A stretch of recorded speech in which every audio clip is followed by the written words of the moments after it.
Ezekiel chapter 1. In the 30th year, in the 4th month, on the 5th day, while I was among the exiles by the Chebar River, the heavens were opened, and I saw visions of God. On the 5th of the month, it was the 5th year of the exile of King Jehoiakim, the word of the Lord came to Ezekiel the priest, the son of Buzi, by the Chebar River in the land of the Babylonians. There the hand of the Lord was upon him. I looked, and I saw a windstorm coming out of the north, an immense cloud with flashing lightning, and surrounded by brilliant light. The center of the fire looked like glowing metal, and in the fire was what looked like 4 living creatures. In appearance their form was that of a man, but each of them had 4 faces and 4 wings. Their legs were straight, their feet were like those of a calf, and gleamed like burnished bronze. Under their wings, on their 4 sides, they had the hands of a man. All 4 of them had faces and wings, and their wings touched one another. Each one went straight ahead. They did not turn as they moved. Their faces looked like this. Each of the 4 had the face of a man, and on the right side each had the face of a lion, and on the left the face of an ox. Each also had the face of an eagle. Such were their faces. Their wings were spread out upward. Each had 2 wings, one touching the wing of another creature on either side, and 2 wings covering its body. Each one went straight ahead. Wherever the Spirit would go, they would go, without turning as they went. The appearance of the living creatures was like burning coals of fire, or like torches. Fire moved back and forth among the creatures. It was bright, and lightning flashed out of it. The creatures sped back and forth like flashes of lightning. As I looked at the living creatures, I saw a wheel on the ground beside each creature with its 4 faces. This was the appearance and structure of the wheels. They sparkled like chrysolite, and all 4 looked alike. Each appeared to be made like a wheel intersecting a wheel. As they moved, they would go in any one of the 4 directions the creatures faced. The wheels did not turn about as the creatures went. Their rims were high and awesome, and all 4 rims were full of eyes all around. When the living creatures moved, the wheels beside them moved. And when the living creatures rose from the ground, the wheels also rose. Wherever the Spirit would go, they would go, and the wheels would rise along with them, because the spirit of the living creatures was in the wheels. When the creatures moved, they also moved. When the creatures stood still, they also stood still. And when the creatures rose from the ground, the wheels rose along with them, because the spirit of the living creatures was in the wheels. Spread out above the heads of the living creatures was what looked like an expanse, sparkling like ice and awesome. Under the expanse their wings were stretched out one toward the other, and each had 2 wings covering its body. When the creatures moved, I heard the sound of their wings, like the roar of rushing waters, like the voice of the Almighty, like the tumult of an army. When they stood still, they lowered their wings. Then there came a voice from above the expanse over their heads as they stood with lowered wings. Above the expanse over their heads was what looked like a throne of sapphire, and high above on the throne was a figure like that of a man. I saw that from what appeared to be his waist up he looked like glowing metal, as if full of fire, and that from there down he looked like fire, and brilliant light surrounded him. Like the appearance of a rainbow in the clouds on a rainy day, so was the radiance around him. This was the appearance of the likeness of the glory of the Lord. When I saw it, I fell face down, and I heard the voice of one speaking. Ezekiel chapter 2. He said to me, Son of man, stand up on your feet, and I will speak to you. As he spoke, the Spirit came into me and raised me to my feet, and I heard him speaking to me. He said, Son of man, I am sending you to the Israelites, to a rebellious nation that has rebelled against me. They and their fathers have been in revolt against me to this very day. The people to whom I am sending you are obstinate and stubborn. Say to them, This is what the sovereign Lord says. And whether they listen or fail to listen, for they are a rebellious house, they will know that a prophet has been among them. And you, Son of man, do not be afraid of them or their words. Do not be afraid, though briars and thorns are all around you, and you live among scorpions. Do not be afraid of what they say or terrified by them, though they are a rebellious house. You must speak my words to them, whether they listen or fail to listen, for they are rebellious. But you, Son of man, listen to what I say to you. Do not rebel like that rebellious house. Open your mouth and eat what I give you. Then I looked, and I saw a hand stretched out to me. In it was a scroll, which he unrolled before me. On both sides of it were written words of lament and mourning and woe. Ezekiel chapter 3. And he said to me, Son of man, eat what is before you, eat this scroll. Then go and speak to the house of Israel. So I opened my mouth, and he gave me the scroll to eat. Then he said to me, Son of man, eat this scroll I am giving you, and fill your stomach with it. So I ate it, and it tasted as sweet as honey in my mouth. He then said to me, Son of man, go now to the house of Israel, and speak my words to them. You are not being sent to a people of obscure speech and difficult language, but to the house of Israel, not to many peoples of obscure speech and difficult language, whose words you cannot understand. Surely if I had sent you to them, they would have listened to you. But the house of Israel is not willing to listen to you, because they are not willing to listen to me. For the whole house of Israel is hardened and obstinate. But I will make you as unyielding and hardened as they are. I will make your forehead like the hardest stone, harder than flint. Do not be afraid of them or terrified by them, though they are a rebellious house. And he said to me, Son of man, listen carefully, and take to heart all the words I speak to you. Go now to your countrymen in exile, and speak to them. Say to them, This is what the sovereign Lord says, whether they listen or fail to listen. Then the Spirit lifted me up, and I heard behind me a loud rumbling sound. May the glory of the Lord be praised in his dwelling place. The sound of the wings of the living creatures brushing against each other, and the sound of the wheels beside them, a loud rumbling sound. The Spirit then lifted me up and took me away, and I went in bitterness and in the anger of my spirit, with the strong hand of the Lord upon me. I came to the exiles who lived at Tel Abib near the Kebar River, and there where they were living I sat among them for 7 days, overwhelmed. At the end of 7 days the word of the Lord came to me, Son of man, I have made you a watchman for the house of Israel. So hear the word I speak, and give them warning from me. When I say to a wicked man, you will surely die, and you do not warn him or speak out to dissuade him from his evil ways in order to save his life, that wicked man will die for his sin, and I will hold you accountable for his blood. But if you do warn the wicked man, and he does not turn from his wickedness or from his evil ways, he will die for his sin, but you will have saved yourself. Again, when a righteous man turns from his righteousness and does evil, and I put a stumbling block before him, he will die. Since you did not warn him, he will die for his sin. The righteous things he did will not be remembered, and I will hold you accountable for his blood. But if you do warn the righteous man not to sin, and he does not sin, he will surely live because he took warning, and you will have saved yourself. The hand of the Lord was upon me there, and he said to me, Get up and go out to the plain, and there I will speak to you.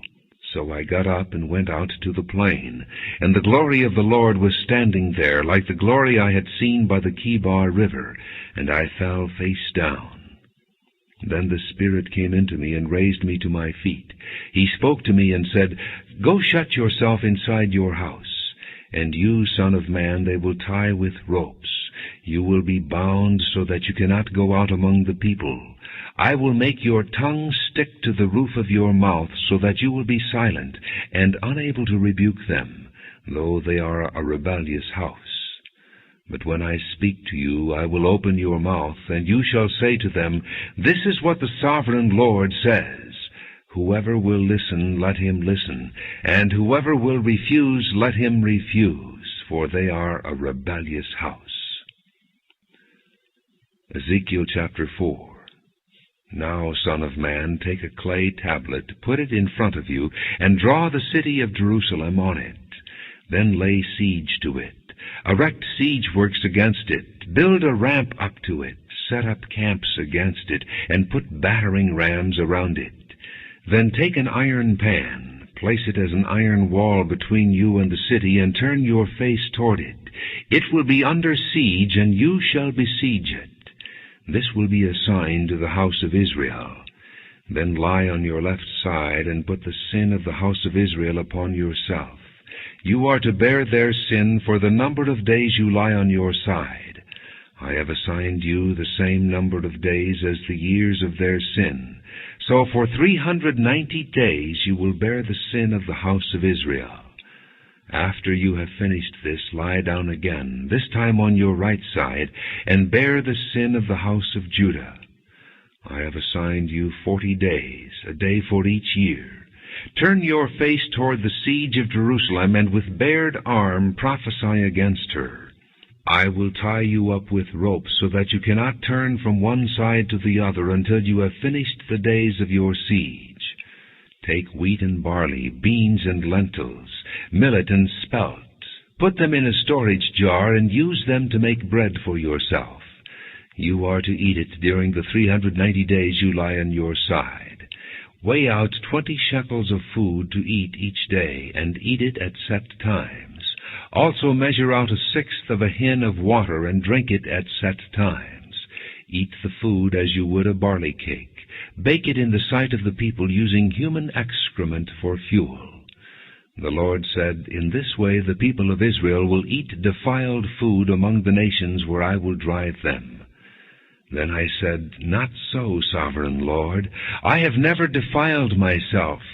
From my youth until now I have never eaten anything found dead or torn by wild animals. No unclean meat has ever entered my mouth. Very well, he said, I will let you bake your bread over cow manure instead of human excrement. He then said to me, Son of man, I will cut off the supply of food in Jerusalem.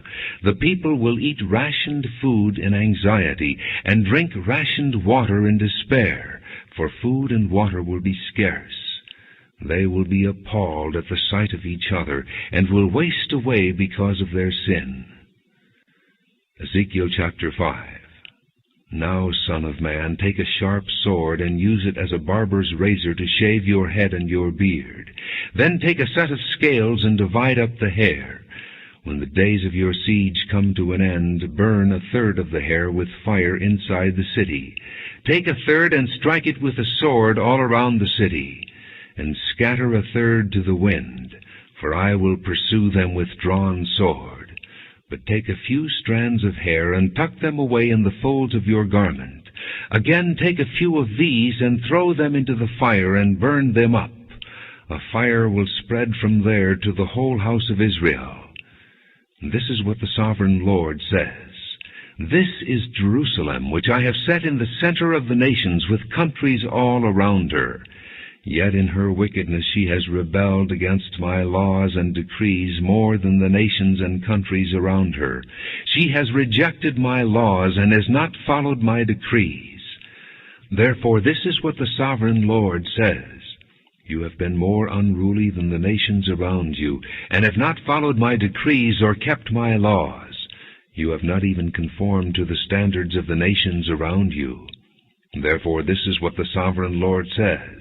I myself am against you, Jerusalem, and I will inflict punishment on you in the sight of the nations. Because of all your detestable idols, I will do to you what I have never done before and will never do again. Therefore in your midst fathers will eat their children, and children will eat their fathers. I will inflict punishment on you, and will scatter all your survivors to the winds. Therefore, as surely as I live, declares the sovereign Lord, because you have defiled my sanctuary with all your vile images and detestable practices, I myself will withdraw my favor. I will not look on you with pity or spare you. 1/3 of your people will die of the plague, or perish by famine inside you. 1/3 will fall by the sword outside your walls, and 1/3 I will scatter to the winds and pursue with drawn sword. Then my anger will cease, and my wrath against them will subside, and I will be avenged. And when I have spent my wrath upon them, they will know that I, the Lord, have spoken in my zeal. I will make you a ruin and a reproach among the nations around you, in the sight of all who pass by. You will be a reproach and a taunt, a warning and an object of horror to the nations around you, when I inflict punishment on you in anger and in wrath and with stinging rebuke. I, the Lord, have spoken. When I shoot at you with my deadly and destructive arrows of famine, I will shoot to destroy you. I will bring more and more famine upon you and cut off your supply of food. I will send famine and wild beasts against you, and they will leave you childless. Plague and bloodshed will sweep through you, and I will bring the sword against you. I, the Lord, have spoken. Ezekiel chapter 6. The word of the Lord came to me. Son of man, set your face against the mountains of Israel. Prophesy against them, and say, O mountains of Israel, hear the word of the sovereign Lord. This is what the sovereign Lord says to the mountains and hills, to the ravines and valleys. I am about to bring a sword against you, and I will destroy your high places. Your altars will be demolished, and your incense altars will be smashed, and I will slay your people in front of your idols.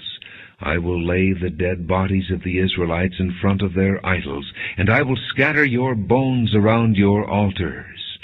Wherever you live, the towns will be laid waste, and the high places demolished, so that your altars will be laid waste and devastated, your idols smashed and ruined, your incense altars broken down, and what you have made wiped out. Your people will fall slain among you, and you will know that I am the Lord. But I will spare some, for some of you will escape the sword when you are scattered among the lands and nations. Then in the nations where they have been carried captive, those who escape will remember me, how I have been grieved by their adulterous hearts, which have turned away from me, and by their eyes which have lusted after their idols. They will loathe themselves for the evil they have done and for all their detestable practices, and they will know that I am the Lord. I did not threaten in vain to bring this calamity on them. This is what the sovereign Lord says. Strike your hands together and stamp your feet and cry out, Alas! Because of all the wicked and detestable practices of the house of Israel, for they will fall by the sword, famine, and plague.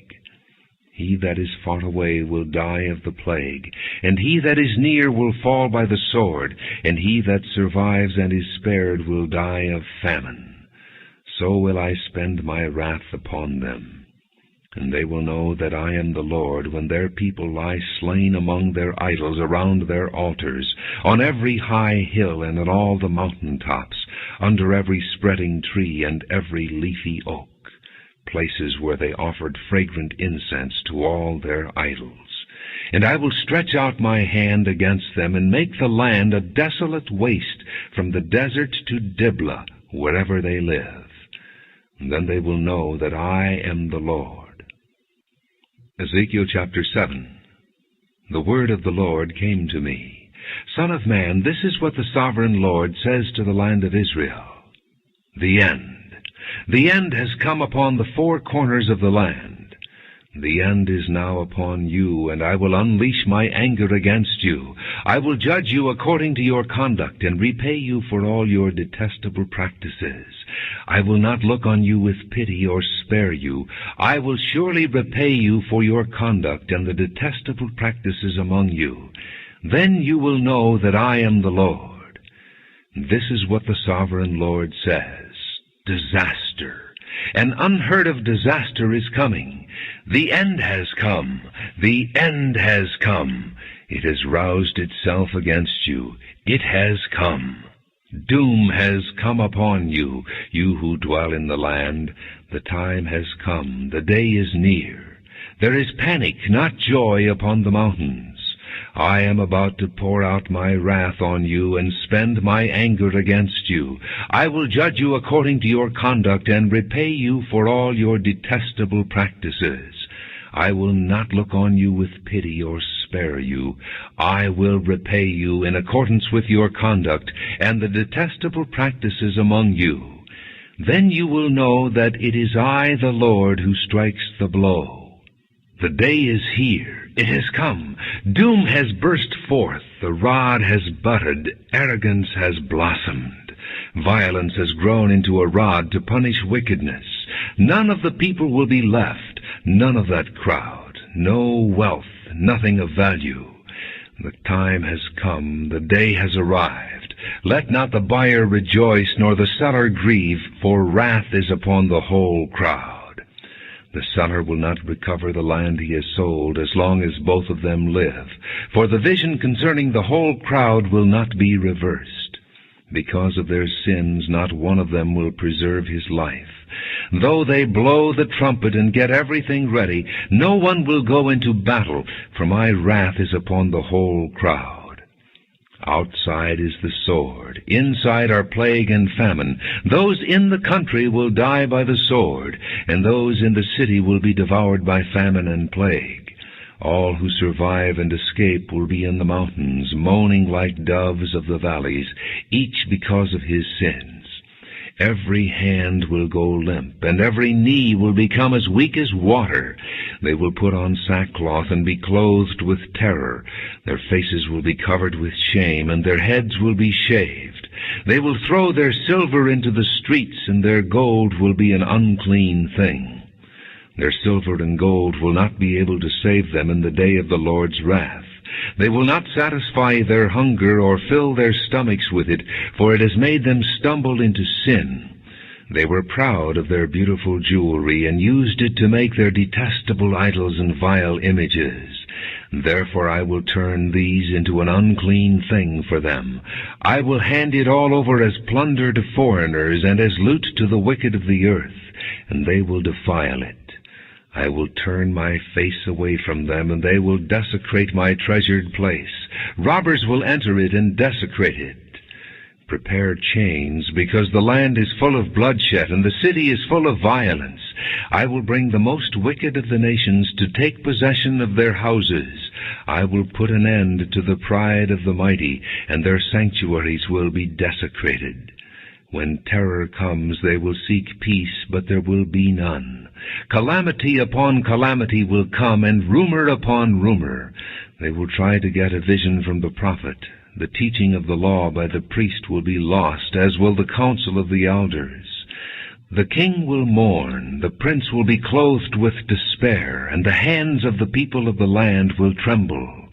I will deal with them according to their conduct, and by their own standards I will judge them. Then they will know that I am the Lord. Ezekiel chapter 8. In the 6th year, in the 6th month, on the 5th day, while I was sitting in my house, and the elders of Judah were sitting before me, the hand of the sovereign Lord came upon me there. I looked, and I saw a figure like that of a man. From what appeared to be his waist down he was like fire, and from there up his appearance was as bright as glowing metal. He stretched out what looked like a hand, and took me by the hair of my head. The Spirit lifted me up between earth and heaven, and in visions of God he took me to Jerusalem, to the entrance to the north gate of the inner court, where the idol that provokes to jealousy stood. And there before me was the glory of the God of Israel, as in the vision I had seen in the plain. Then he said to me, Son of man, look toward the north. So I looked, and in the entrance north of the gate of the altar I saw this idol of jealousy.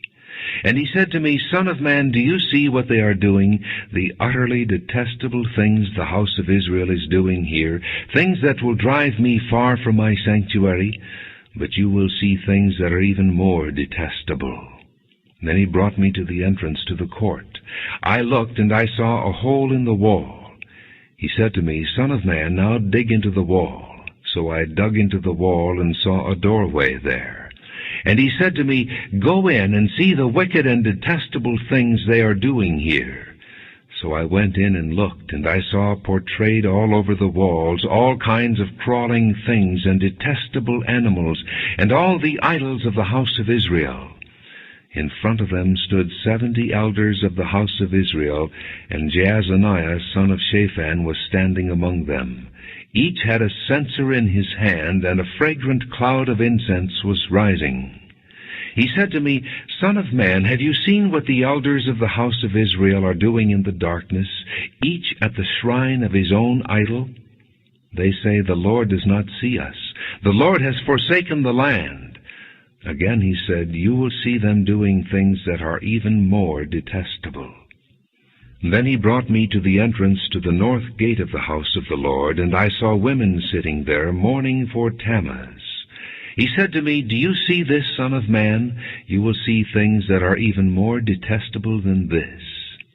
He then brought me into the inner court of the house of the Lord, and there at the entrance to the temple, between the portico and the altar, were about 25 men. With their backs toward the temple of the Lord, and their faces toward the east, they were bowing down to the sun in the east. He said to me, Have you seen this, Son of man? Is it a trivial matter for the house of Judah to do the detestable things they are doing here? Must they also fill the land with violence and continually provoke me to anger? Look at them putting the branch to their nose. Therefore I will deal with them in anger. I will not look on them with pity or spare them. Although they shout in my ears, I will not listen to them. Ezekiel chapter 9. Then I heard him call out in a loud voice, Bring the guards of the city here, each with a weapon in his hand. And I saw 6 men coming from the direction of the upper gate, which faces north, each with a deadly weapon in his hand. With them was a man clothed in linen, who had a writing kit at his side. They came in and stood beside the bronze altar. Now the glory of the God of Israel went up from above the cherubim where it had been, and moved to the threshold of the temple. Then the Lord called to the man clothed in linen, who had the writing kit at his side, and said to him, Go throughout the city of Jerusalem, and put a mark on the foreheads of those who grieve and lament over all the detestable things that are done in it. As I listened, he said to the others, Follow him through the city and kill without showing pity or compassion. Slaughter old men, young men and maidens, women and children, but do not touch anyone who has the mark. Begin at my sanctuary. So they began with the elders who were in front of the temple. Then he said to them, Defile the temple and fill the courts with the slain. Go! So they went out and began killing throughout the city. While they were killing and I was left alone, I fell face down, crying out, Ah, sovereign Lord, are you going to destroy the entire remnant of Israel in this outpouring of your wrath on Jerusalem? He answered me, The sin of the house of Israel and Judah is exceedingly great. The land is full of bloodshed, and the city is full of injustice. They say, The Lord has forsaken the land. The Lord does not see. So I will not look on them with pity or spare them, but I will bring down on their own heads what they have done. Then the man in linen with the writing kit at his side brought back word, saying, I have done as you commanded. Ezekiel chapter 10. I looked, and I saw the likeness of a throne of sapphire above the expanse that was over the heads of the cherubim. The Lord said to the man clothed in linen, Go in among the wheels beneath the cherubim. Fill your hands with burning coals from among the cherubim, and scatter them over the city. And as I watched, he went in. Now the cherubim were standing on the south side of the temple when the man went in, and a cloud filled the inner court. Then the glory of the Lord rose from above the cherubim and moved to the threshold of the temple. The cloud filled the temple, and the court was full of the radiance of the glory of the Lord. The sound of the wings of the cherubim could be heard as far away as the outer court, like the voice of God Almighty when he speaks. When the Lord commanded the man in linen, Take fire from among the wheels, from among the cherubim, the man went in and stood beside a wheel. Then one of the cherubim reached out his hand to the fire that was among them.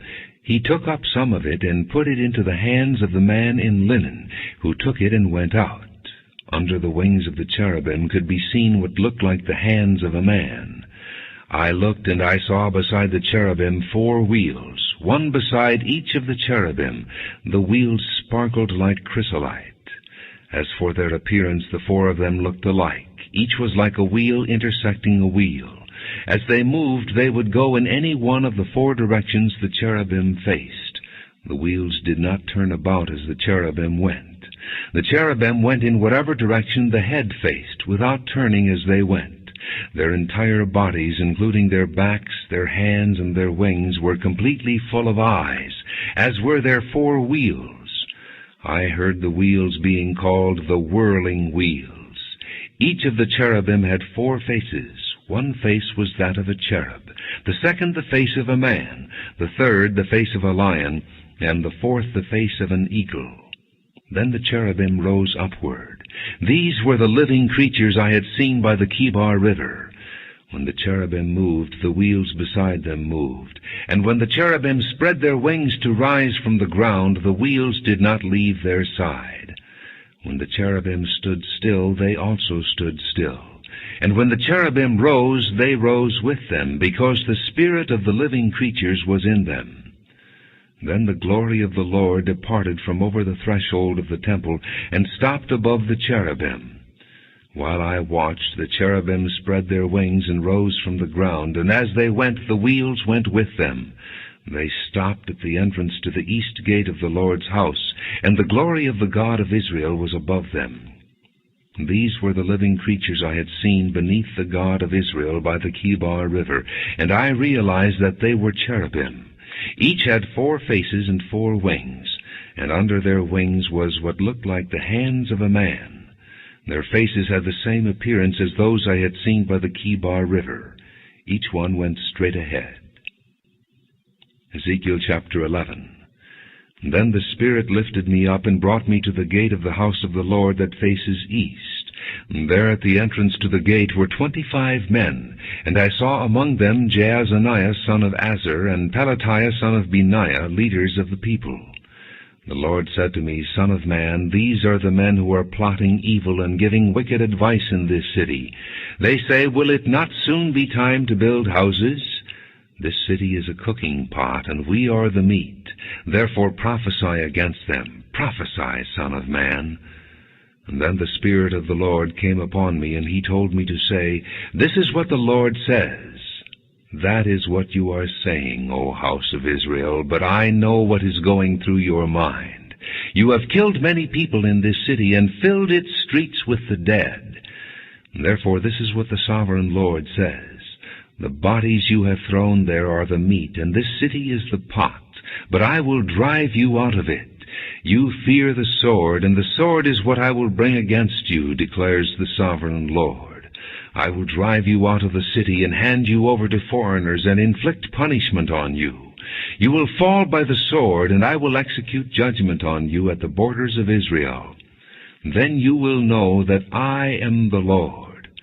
This city will not be a pot for you, nor will you be the meat in it. I will execute judgment on you at the borders of Israel, and you will know that I am the Lord, for you have not followed my decrees or kept my laws, but have conformed to the standards of the nations around you. Now as I was prophesying, Pelatiah son of Benaiah died. Then I fell face down and cried out in a loud voice, Ah, sovereign Lord! Will you completely destroy the remnant of Israel? The word of the Lord came to me, Son of man, your brothers who are your blood relatives in the whole house of Israel, are those of whom the people of Jerusalem have said, They are far away from the Lord. This land was given to us as our possession. Therefore say, This is what the sovereign Lord says. Although I sent them far away among the nations, and scattered them among the countries, yet for a little while I have been a sanctuary for them in the countries where they have gone. Therefore say, This is what the sovereign Lord says. I will gather you from the nations, and bring you back from the countries where you have been scattered, and I will give you back the land of Israel again. They will return to it, and remove all its vile images and detestable idols. I will give them an undivided heart, and put a new spirit in them. I will remove from them their heart of stone, and give them a heart of flesh. Then they will follow my decrees, and be careful to keep my laws. They will be my people, and I will be their God. But as for those whose hearts are devoted to their vile images and detestable idols, I will bring down on their own heads what they have done, declares the sovereign Lord. Then the cherubim with the wheels beside them spread their wings, and the glory of the God of Israel was above them. The glory of the Lord went up from within the city, and stopped above the mountain east of it. The Spirit lifted me up and brought me to the exiles in Babylonia in the vision given by the Spirit of God. Then the vision I had seen went up from me, and I told the exiles everything the Lord had shown me. Ezekiel chapter 12. The word of the Lord came to me. Son of man, you are living among a rebellious people. They have eyes to see, but do not see, and ears to hear, but do not hear, for they are a rebellious people. Therefore, Son of man, pack your belongings for exile, and in the daytime, as they watch, set out and go from where you are to another place. Perhaps they will understand, though they are a rebellious house. During the daytime, while they watch, bring out your belongings packed for exile. Then in the evening, while they are watching, go out like those who go into exile. While they watch, dig through the wall, and take your belongings out through it. Put them on your shoulder as they are watching, and carry them out at dusk. Cover your face so that you cannot see the land, for I have made you a sign to the house of Israel. So I did as I was commanded. During the day I brought out my things packed for exile. Then in the evening I dug through the wall with my hands. I took my belongings out at dusk, carrying them on my shoulders while they watched. In the morning the word of the Lord came to me. Son of man, did not that rebellious house of Israel ask you, what are you doing? Say to them, this is what the sovereign Lord says. This oracle concerns the prince in Jerusalem and the whole house of Israel who are there. Say to them, I am a sign to you. As I have done, so it will be done to them. They will go into exile as captives. The prince among them will put his things on his shoulder at dusk and leave, and a hole will be dug in the wall for him to go through. He will cover his face so that he cannot see the land. I will spread my net for him, and he will be caught in my snare. I will bring him to Babylonia, the land of the Chaldeans, but he will not see it, and there he will die. I will scatter to the winds all those around him, his staff and all his troops, and I will pursue them with drawn sword. They will know that I am the Lord, when I disperse them among the nations and scatter them through the countries. But I will spare a few of them from the sword, famine, and plague, so that in the nations where they go they may acknowledge all their detestable practices. Then they will know that I am the Lord. And the word of the Lord came to me, Son of man, tremble as you eat your food, and shudder in fear as you drink your water. Say to the people of the land, this is what the sovereign Lord says about those living in Jerusalem and in the land of Israel. They will eat their food in anxiety, and drink their water in despair, for their land will be stripped of everything in it because of the violence of all who live there. The inhabited towns will be laid waste, and the land will be desolate. Then you will know that I am the Lord. The word of the Lord came to me, Son of man, what is this proverb you have in the land of Israel? The days go by, and every vision comes to nothing. Say to them, this is what the sovereign Lord says. I am going to put an end to this proverb, and they will no longer quote it in Israel. Say to them, the days are near when every vision will be fulfilled, for there will be no more false visions or flattering divinations among the people of Israel. But I, the Lord, will speak what I will, and it shall be fulfilled without delay. For in your days, you rebellious house, I will fulfill whatever I say, declares the sovereign Lord. And the word of the Lord came to me, Son of man, the house of Israel is saying, the vision he sees is for many years from now, and he prophesies about the distant future. Therefore say to them, This is what the Sovereign Lord says, None of my words will be delayed any longer. Whatever I say will be fulfilled, declares the Sovereign Lord. They will know that I am the Lord, when I disperse them among the nations and scatter them through the countries. But I will spare a few of them from the sword, famine, and plague, so that in the nations where they go they may acknowledge all their detestable practices.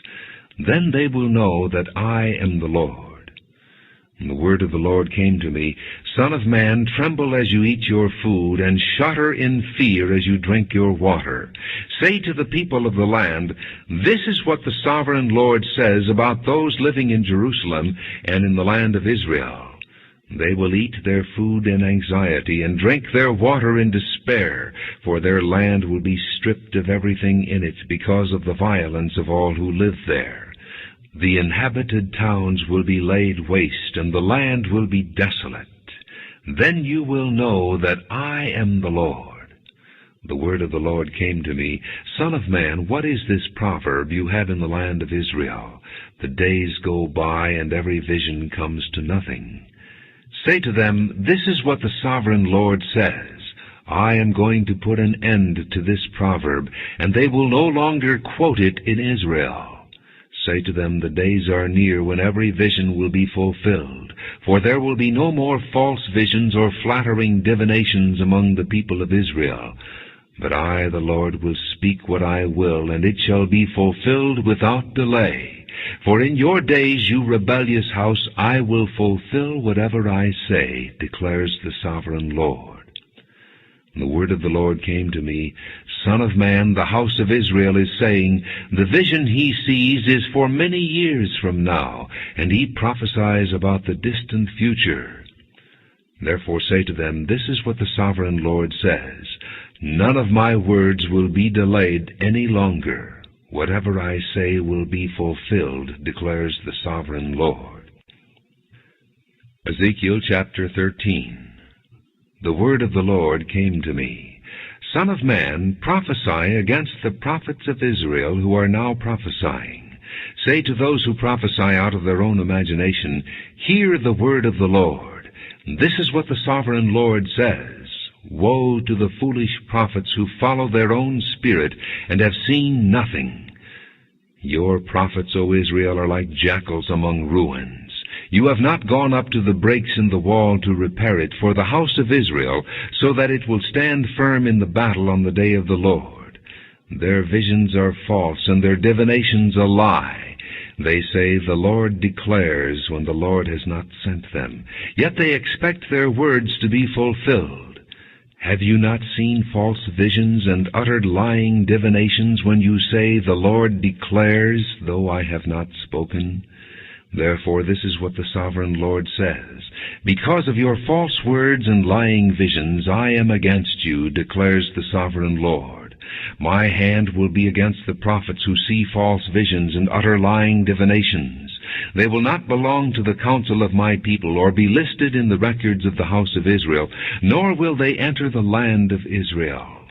Then you will know that I am the Sovereign Lord.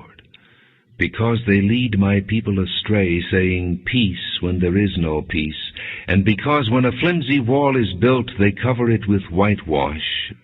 Therefore tell those who cover it with whitewash that it is going to fall. Rain will come in torrents, and I will send hailstones hurtling down, and violent winds will burst forth. When the wall collapses, will people not ask you, Where is the whitewash you covered it with?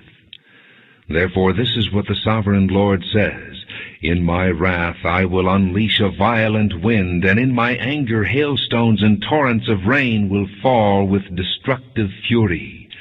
I will tear down the wall you have covered with whitewash, and will level it to the ground, so that its foundation will be laid bare. When it falls, you will be destroyed in it, and you will know that I am the Lord.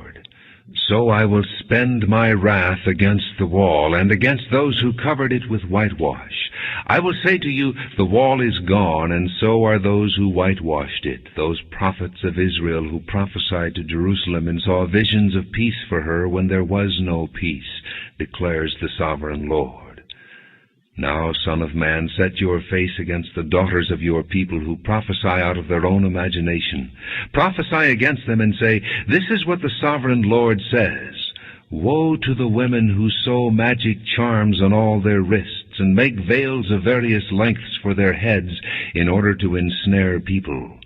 Will you ensnare the lives of my people, but preserve your own?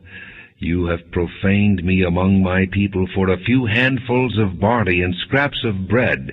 By lying to my people who listen to lies, you have killed those who should not have died, and have spared those who should not live. Therefore this is what the sovereign Lord says.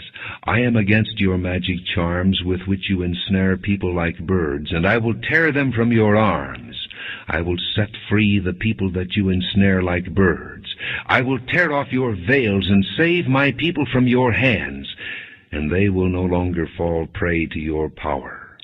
Then you will know that I am the Lord. Because you disheartened the righteous with your lies when I had brought them no grief, and because you encouraged the wicked not to turn from their evil ways and so save their lives, therefore you will no longer see false visions or practice divination. I will save my people from your hands, and then you will know that I am the Lord. Ezekiel chapter 14. Some of the elders of Israel came to me and sat down in front of me. Then the word of the Lord came to me, Son of man, these men have set up idols in their hearts and put wicked stumbling blocks before their faces. Should I let them inquire of me at all? Therefore speak to them and tell them, This is what the sovereign Lord says. When any Israelite sets up idols in his heart and puts a wicked stumbling block before his face and then goes to a prophet, I, the Lord, will answer him myself in keeping with his great idolatry. I will do this to recapture the hearts of the people of Israel, who have all deserted me for their idols. Therefore say to the house of Israel, This is what the sovereign Lord says. Repent, turn from your idols, and renounce all your detestable practices.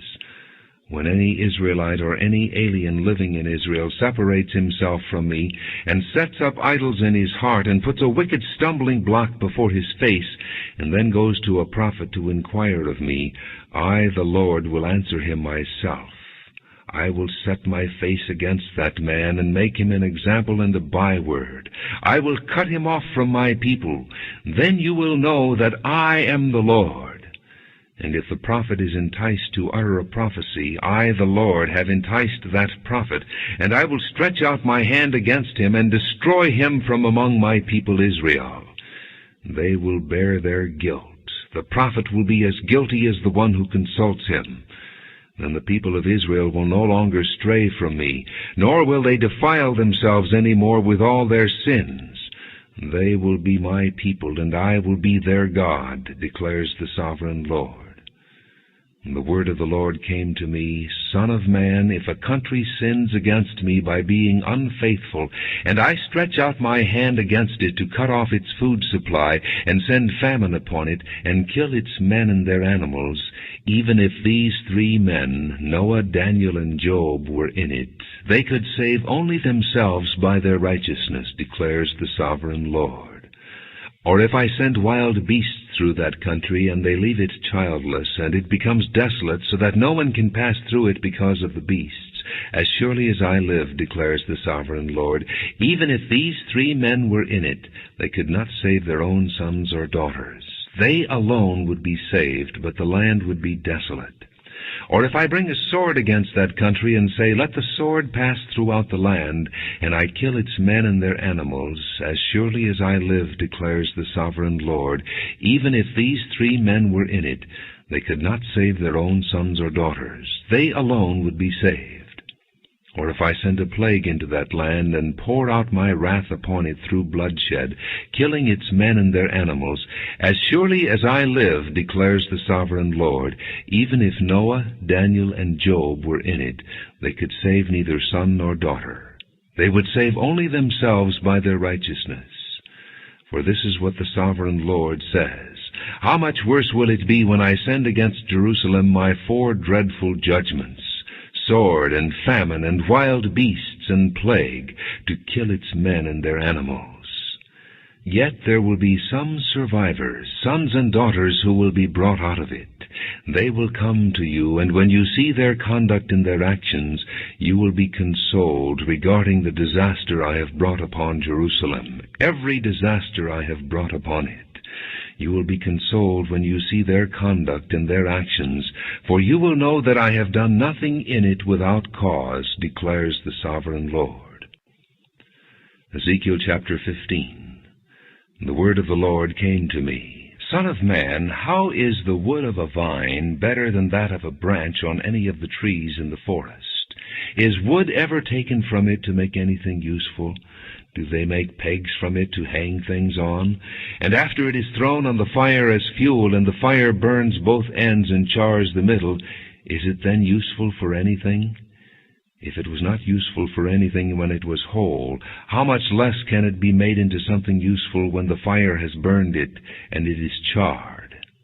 Therefore this is what the Sovereign Lord says, As I have given the wood of the vine among the trees of the forest as fuel for the fire, so will I treat the people living in Jerusalem. I will set my face against them. Although they have come out of the fire will yet consume them. And when I set my face against them, you will know that I am the Lord. I will make the land desolate because they have been unfaithful, declares the Sovereign Lord. Ezekiel chapter 16. The word of the Lord came to me. Son of man, confront Jerusalem with her detestable practices and say, This is what the Sovereign Lord says to Jerusalem. Your ancestry and birth were in the land of the Canaanites. Your father was an Amorite, and your mother a Hittite. On the day you were born, your cord was not cut, nor were you washed with water to make you clean, nor were you rubbed with salt or wrapped in cloths. No one looked on you with pity or had compassion enough to do any of these things for you. Rather, you were thrown out into the open field, for on the day you were born you were despised. Then I passed by and saw you kicking about in your blood, and as you lay there in your blood I said to you, Live! I made you grow like a plant of the field. You grew up and developed and became the most beautiful of jewels. Your breasts were formed and your hair grew, you who were naked and bare. Later I passed by, and when I looked at you and saw that you were old enough for love, I spread the corner of my garment over you and covered your nakedness. I gave you my solemn oath and entered into a covenant with you, declares the Sovereign Lord, and you became mine. I bathed you with water and washed the blood from you and put ointments on you. I clothed you with an embroidered dress and put leather sandals on you. I dressed you in fine linen and covered you with costly garments. I adorned you with jewelry. I put bracelets on your arms and a necklace around your neck. And I put a ring on your nose, earrings on your ears, and a beautiful crown on your head. So you were adorned with gold and silver. Your clothes were of fine linen and costly fabric and embroidered cloth. Your food was fine flour, honey, and olive oil. You became very beautiful and rose to be a queen, and your fame spread among the nations on account of your beauty, because the splendor I had given you made your beauty perfect, declares the Sovereign Lord. But you trusted in your beauty and used your fame to become a prostitute. You lavished your favors on anyone who passed by, and your beauty became his. You took some of your garments to make gaudy high places, where you carried on your prostitution. Such things should not happen, nor should they ever occur. You also took the fine jewelry I gave you, the jewelry made of my gold and silver, and you made for yourself male idols and engaged in prostitution with them. And you took your embroidered clothes to put on them, and you offered my oil and incense before them. Also the food I provided for you, the fine flour, olive oil, and honey I gave you to eat, you offered as fragrant incense before them. That is what happened, declares the Sovereign Lord. And you took your sons and daughters whom you bore to me, and sacrificed them as food to the idols. Was your prostitution not enough? You slaughtered my children and sacrificed them to the idols. In all your detestable practices and your prostitution, you did not remember the days of your youth when you were naked and bare, kicking about in your blood. Woe!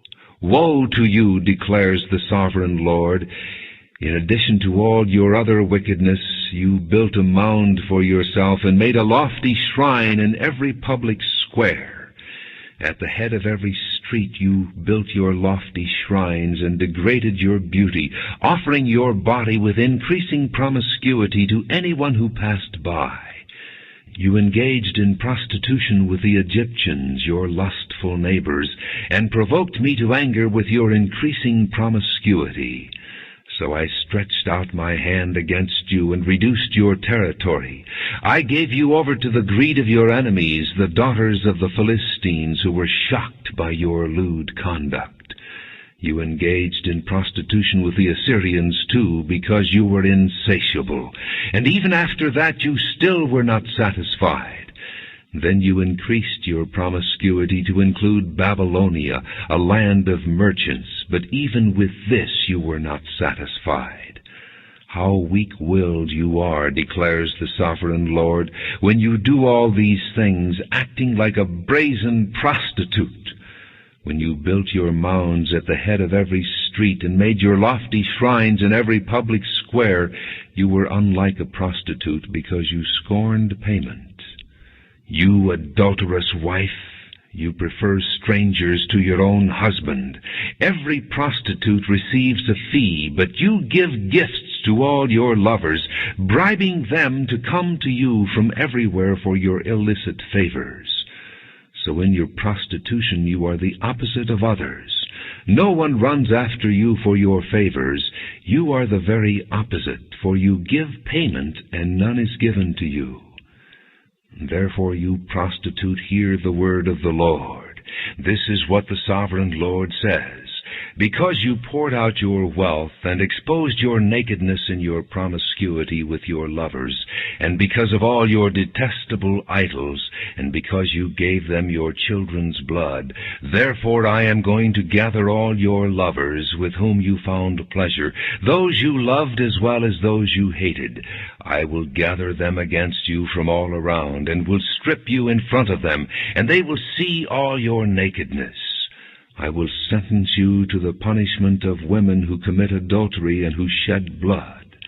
I will bring upon you the blood vengeance of my wrath and jealous anger. And then I will hand you over to your lovers, and they will tear down your mounds and destroy your lofty shrines. They will strip you of your clothes and take your fine jewelry and leave you naked and bare. They will bring a mob against you, who will stone you and hack you to pieces with their swords. They will burn down your houses and inflict punishment on you in the sight of many women. I will put a stop to your prostitution, and you will no longer pay your lovers. Then my wrath against you will subside, and my jealous anger will turn away from you. I will be calm and no longer angry. Because you did not remember the days of your youth, but enraged me with all these things, I will surely bring down on your head what you have done, declares the sovereign Lord. Did you not add lewdness to all your other detestable practices? Everyone who quotes Proverbs will quote this proverb about you, like mother, like daughter. You are a true daughter of your mother, who despised her husband and her children, and you are a true sister of your sisters, who despised their husbands and their children. Your mother was a Hittite, and your father an Amorite. Your older sister was Samaria, who lived to the north of you with her daughters, and your younger sister, who lived to the south of you with her daughters, was Sodom. You not only walked in their ways and copied their detestable practices, but in all your ways you soon became more depraved than they. As surely as I live, declares the sovereign Lord, your sister Sodom and her daughters never did what you and your daughters have done. Now this was the sin of your sister Sodom. She and her daughters were arrogant, overfed, and unconcerned. They did not help the poor and needy. They were haughty, and did detestable things before me. Therefore I did away with them, as you have seen. Samaria did not commit half the sins you did. You have done more detestable things than they, and have made your sisters seem righteous by all these things you have done. Bear your disgrace, for you have furnished some justification for your sisters. Because your sins were more vile than theirs, they appear more righteous than you. So then be ashamed and bear your disgrace, for you have made your sisters appear righteous. However, I will restore the fortunes of Sodom and her daughters, and of Samaria and her daughters, and your fortunes along with them, so that you may bear your disgrace, and be ashamed of all you have done in giving them comfort. And your sisters, Sodom with her daughters, and Samaria with her daughters, will return to what they were before, and you and your daughters will return to what you were before. You would not even mention your sister Sodom in the day of your pride, before your wickedness was uncovered. Even so you are now scorned by the daughters of Edom, and all her neighbors, and the daughters of the Philistines, all those around you who despise you. You will bear the consequences of your lewdness and your detestable practices, declares the Lord. This is what the sovereign Lord says. I will deal with you as you deserve, because you have despised my oath by breaking the covenant. Yet I will remember the covenant I made with you in the days of your youth, and I will establish an everlasting covenant with you. Then you will remember your ways and be ashamed when you receive your sisters, both those who are older than you and those who are younger. I will give them to you as daughters, but not on the basis of my covenant with you. So I will establish my covenant with you, and you will know that I am the Lord. Then when I make atonement for you for all you have done, you will remember and be ashamed, and never again open your mouth because of your humiliation, declares the sovereign Lord. Ezekiel chapter 17. The word of the Lord came to me. Son of man, set forth an allegory, and tell the house of Israel a parable. Say to them, this is what the sovereign Lord says. A great eagle with powerful wings, long feathers, and full plumage of varied colors came to Lebanon. Taking hold of the top of a cedar, he broke off its topmost shoot and carried it away to a land of merchants, where he planted it in a city of traders. He took some of the seed of your land and put it in fertile soil. He planted it like a willow by abundant water, and it sprouted and became a low, spreading vine. Its branches turned toward him, but its roots remained under it. So it became a vine and produced branches and put out leafy boughs. But there was another great eagle with powerful wings and full plumage. The vine now sent out its roots toward him from the plot where it was planted, and stretched out its branches to him for water. It had been planted in good soil by abundant water, so that it would produce branches, bear fruit, and become a splendid vine. Say to them, this is what the sovereign Lord says. Will it thrive? Will it not be uprooted and stripped of its fruit so that it withers? All its new growth will wither. It will not take a strong arm or many people to pull it up by the roots. Even if it is transplanted, will it thrive? Will it not wither completely when the east wind strikes it, wither away in the plot where it grew? And then the word of the Lord came to me, say to this rebellious house, do you not know what these things mean? Say to them, the king of Babylon went to Jerusalem and carried off her king and her nobles, bringing them back with him to Babylon. Then he took a member of the royal family and made a treaty with him, putting him under oath. He also carried away the leading men of the land, so that the kingdom would be brought low, unable to rise again, surviving only by keeping his treaty. But the king rebelled against him by sending his envoys to Egypt to get horses and a large army. Will he succeed? Will he who does such things escape? Will he break the treaty and yet escape? As surely as I live, declares the sovereign Lord, he shall die in Babylon, in the land of the king who put him on the throne, whose oath he despised and whose treaty he broke. Pharaoh with his mighty army and great horde will be of no help to him in war, when ramps are built and siege works erected to destroy many lives. He despised the oath by breaking the covenant. Because he had given his hand in pledge, and yet did all these things, he shall not escape. Therefore this is what the sovereign Lord says, As surely as I live, I will bring down on his head my oath that he despised, and my covenant that he broke. I will spread my net for him, and he will be caught in my snare. I will bring him to Babylon, and execute judgment upon him there, because he was unfaithful to me. All his fleeing troops will fall by the sword, and the survivors will be scattered to the winds. Then you will know that I, the Lord, have spoken. This is what the sovereign Lord says. I myself will take a shoot from the very top of a cedar and plant it. I will break off a tender sprig from its topmost shoots, and plant it on a high and lofty mountain. On the mountain heights of Israel I will plant it. It will produce branches and bear fruit and become a splendid cedar. Birds of every kind will nest in it. They will find shelter in the shade of its branches. All the trees of the field will know that I, the Lord, bring down the tall tree and make the low tree grow tall. I dry up the green tree and make the dry tree flourish. I, the Lord, have spoken, and I will do it. Ezekiel chapter 18. The word of the Lord came to me. What do you people mean by quoting this proverb about the land of Israel? The fathers eat sour grapes, and the children's teeth are set on edge. As surely as I live, declares the sovereign Lord, you will no longer quote this proverb in Israel. For every living soul belongs to me, the Father as well as the Son. Both alike belong to me. The soul who sins is the one who will die. Suppose there is a righteous man who does what is just and right.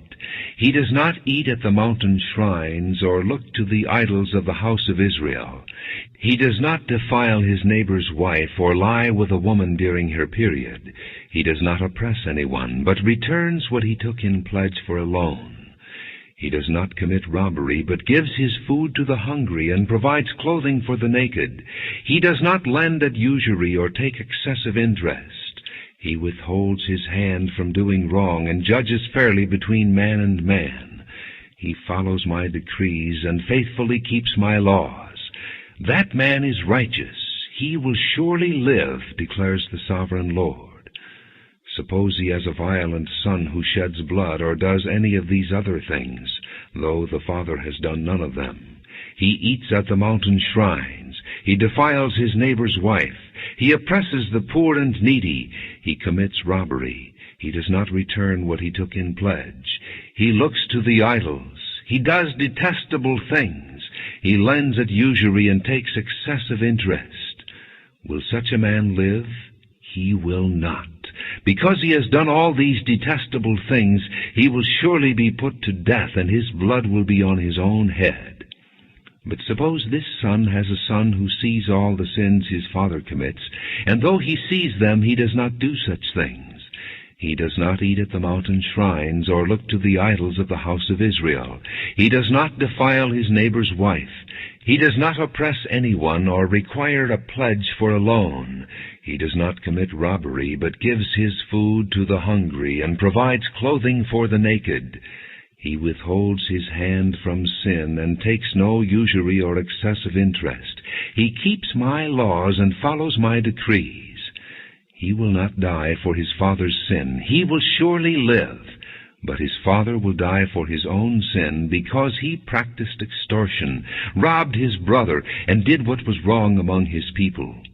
Yet you ask, why does the son not share the guilt of his father? Since the son has done what is just and right, and has been careful to keep all my decrees, he will surely live. The soul who sins is the one who will die. The son will not share the guilt of the father, nor will the father share the guilt of the son. The righteousness of the righteous man will be credited to him, and the wickedness of the wicked will be charged against him. But if a wicked man turns away from all the sins he has committed, and keeps all my decrees, and does what is just and right, he will surely live. He will not die. None of the offenses he has committed will be remembered against him. Because of the righteous things he has done, he will live. Do I take any pleasure in the death of the wicked, declares the sovereign Lord? Rather, am I not pleased when they turn from their ways and live? But if a righteous man turns from his righteousness and commits sin, and does the same detestable things the wicked man does, will he live? None of the righteous things he has done will be remembered. Because of the unfaithfulness he is guilty of, and because of the sins he has committed, he will die. Yet you say, the way of the Lord is not just. Hear, O house of Israel, is my way unjust? Is it not your ways that are unjust?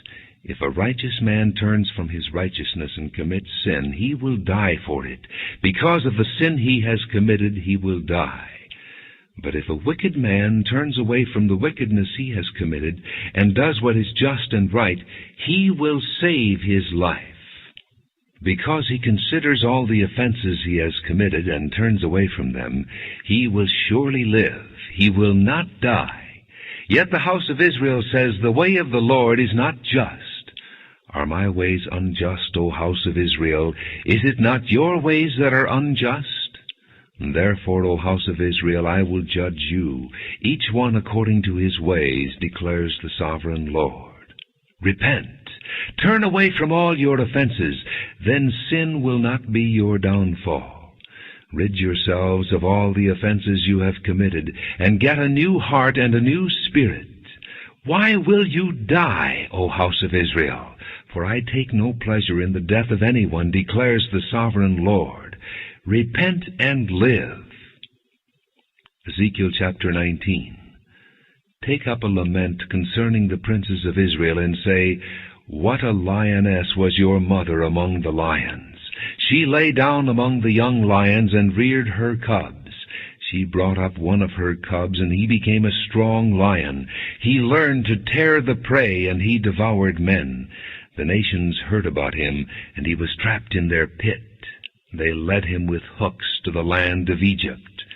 When she saw her hope unfulfilled, her expectation gone, she took another of her cubs and made him a strong lion. He prowled among the lions, for he was now a strong lion. He learned to tear the prey, and he devoured men.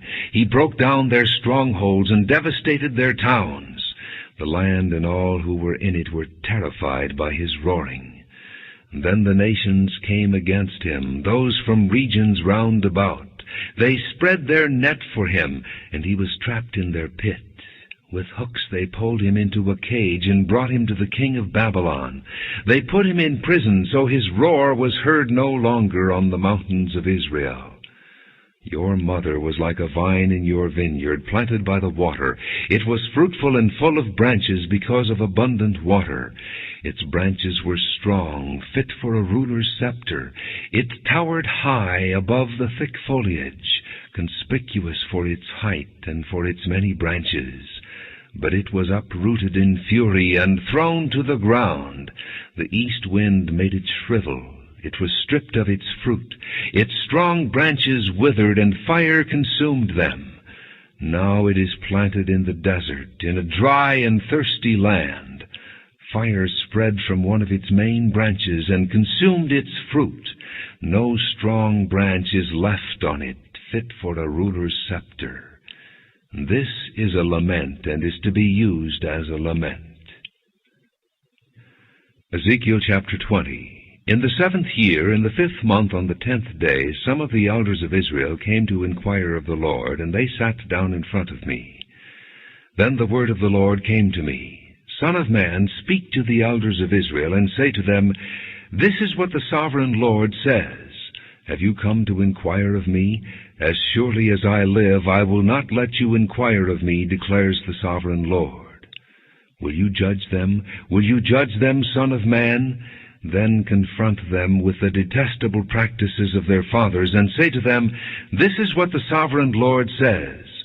On the day I chose Israel, I swore with uplifted hand to the descendants of the house of Jacob, and revealed myself to them in Egypt. With uplifted hand I said to them, I am the Lord your God. On that day I swore to them that I would bring them out of Egypt into a land I had searched out for them, a land flowing with milk and honey, the most beautiful of all lands. And I said to them, Each of you get rid of the vile images you have set your eyes on, and do not defile yourselves with the idols of Egypt. I am the Lord your God. But they rebelled against me and would not listen to me. They did not get rid of the vile images they had set their eyes on, nor did they forsake the idols of Egypt. So I said I would pour out my wrath on them and spend my anger against them in Egypt. But for the sake of my name I did what would keep it from being profaned in the eyes of the nations they lived among, and in whose sight I had revealed myself to the Israelites by bringing them out of Egypt. Therefore I led them out of Egypt, and brought them into the desert. I gave them my decrees, and made known to them my laws, for the man who obeys them will live by them. Also I gave them my Sabbaths as a sign between us, so they would know that I, the Lord, made them holy. Yet the people of Israel rebelled against me in the desert. They did not follow my decrees, but rejected my laws, although the man who obeys them will live by them, and they utterly desecrated my Sabbaths. So I said I would pour out my wrath on them and destroy them in the desert. But for the sake of my name I did what would keep it from being profaned in the eyes of the nations in whose sight I had brought them out.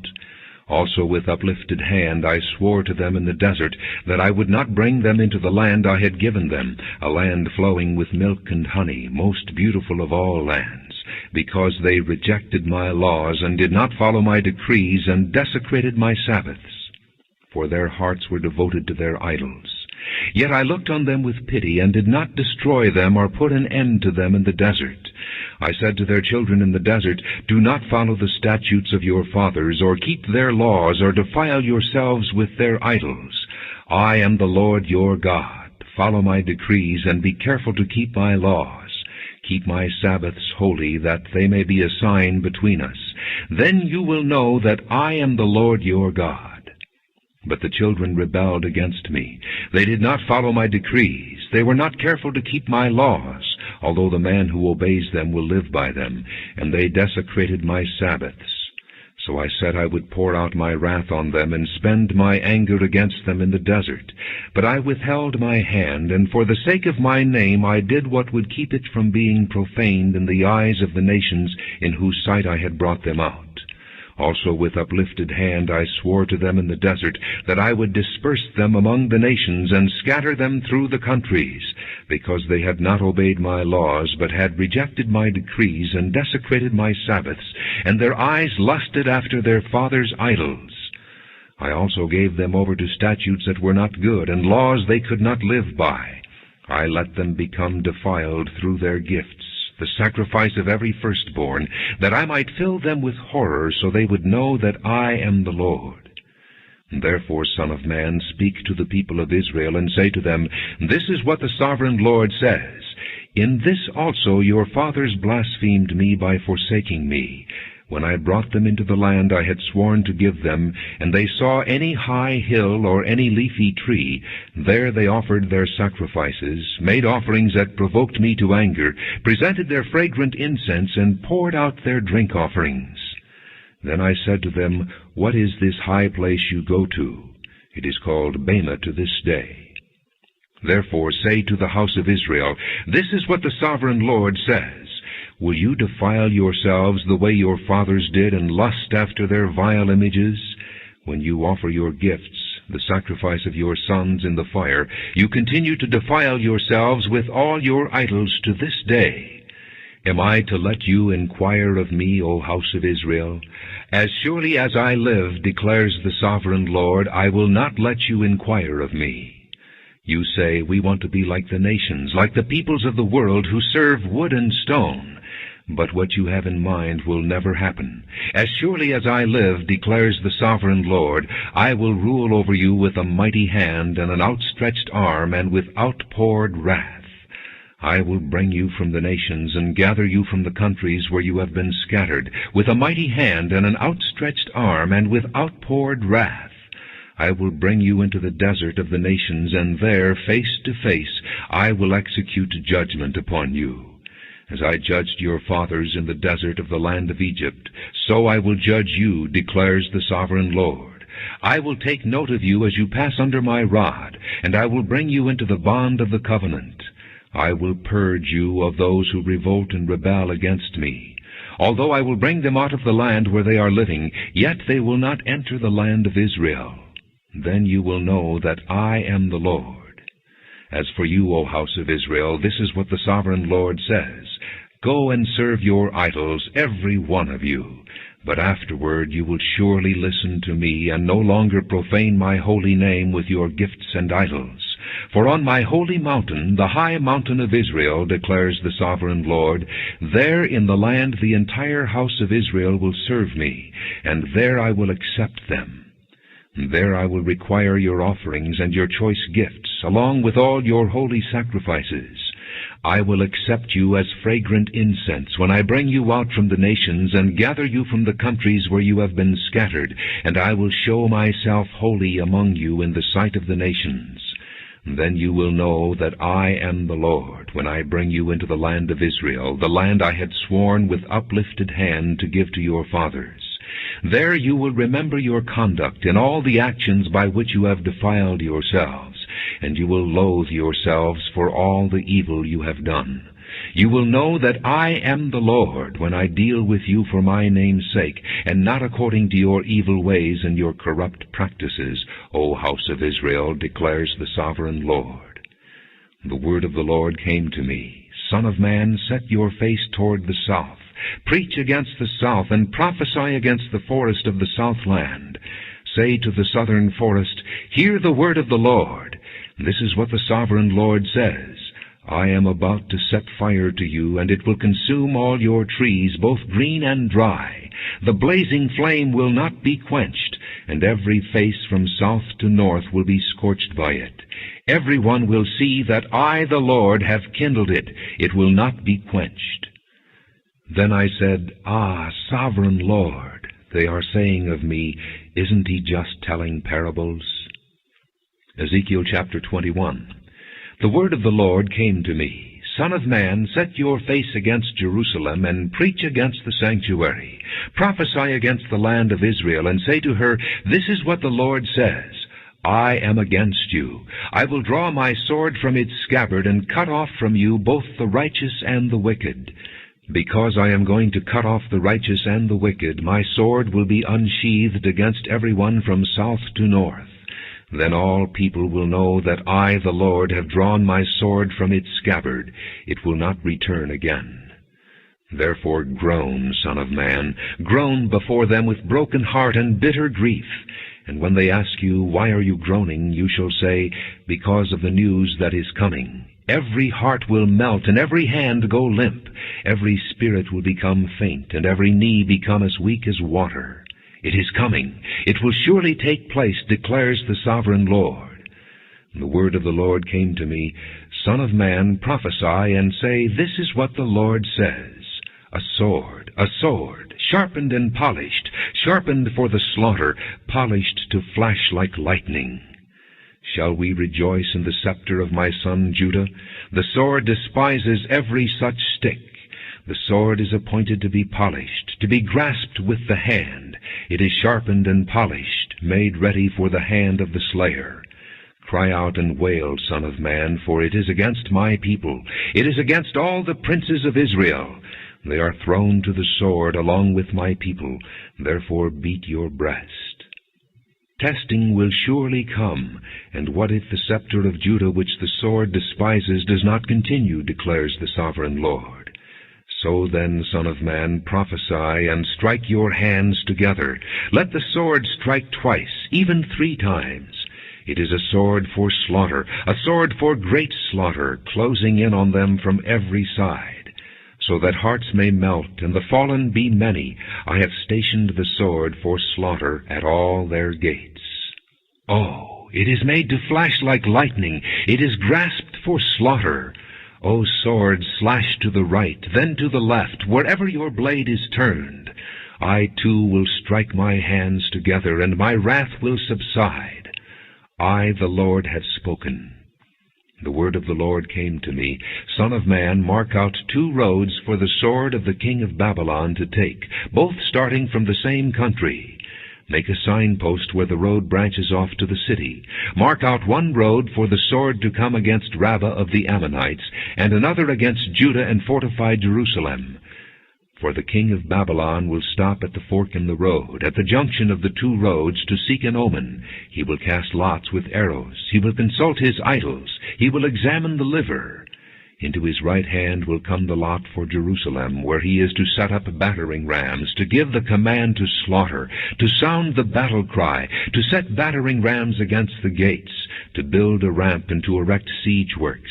It will seem like a false omen to those who have sworn allegiance to him, but he will remind them of their guilt and take them captive. Therefore this is what the sovereign Lord says. Because you people have brought to mind your guilt by your open rebellion, revealing your sins in all that you do, because you have done this, you will be taken captive. O profane and wicked Prince of Israel, whose day has come, whose time of punishment has reached its climax, this is what the sovereign Lord says. Take off the turban, remove the crown. It will not be as it was. The lowly will be exalted, and the exalted will be brought low. A ruin, a ruin! I will make it a ruin. It will not be restored until he comes to whom it rightfully belongs. To him I will give it. And you, son of man, prophesy and say, This is what the sovereign Lord says about the Ammonites and their insults. A sword, drawn for the slaughter, polished to consume and to flash like lightning. Despite false visions concerning you, and lying divinations about you, it will be laid on the necks of the wicked who are to be slain, whose day has come, whose time of punishment has reached its climax. Return the sword to its scabbard. In the place where you were created, in the land of your ancestry, I will judge you. I will pour out my wrath upon you, and breathe out my fiery anger against you. I will hand you over to brutal men, men skilled in destruction. You will be fuel for the fire. Your blood will be shed in your land. You will be remembered no more, for I, the Lord, have spoken. Ezekiel chapter 22. The word of the Lord came to me. Son of man, will you judge her? Will you judge this city of bloodshed? Then confront her with all her detestable practices and say, This is what the sovereign Lord says. O city that brings on herself doom by shedding blood in her midst, and defiles herself by making idols, you have become guilty because of the blood you have shed, and have become defiled by the idols you have made. You have brought your days to a close, and the end of your years has come. Therefore I will make you an object of scorn to the nations, and a laughingstock to all the countries. Those who are near and those who are far away will mock you, O infamous city full of turmoil. See how each of the princes of Israel who are in you uses his power to shed blood. In you they have treated father and mother with contempt. In you they have oppressed the alien and mistreated the fatherless and the widow. You have despised my holy things and desecrated my Sabbaths. In you are slanderous men bent on shedding blood. In you are those who eat at the mountain shrines and commit lewd acts. In you are those who dishonor their father's bed. In you are those who violate women during their period, when they are ceremonially unclean.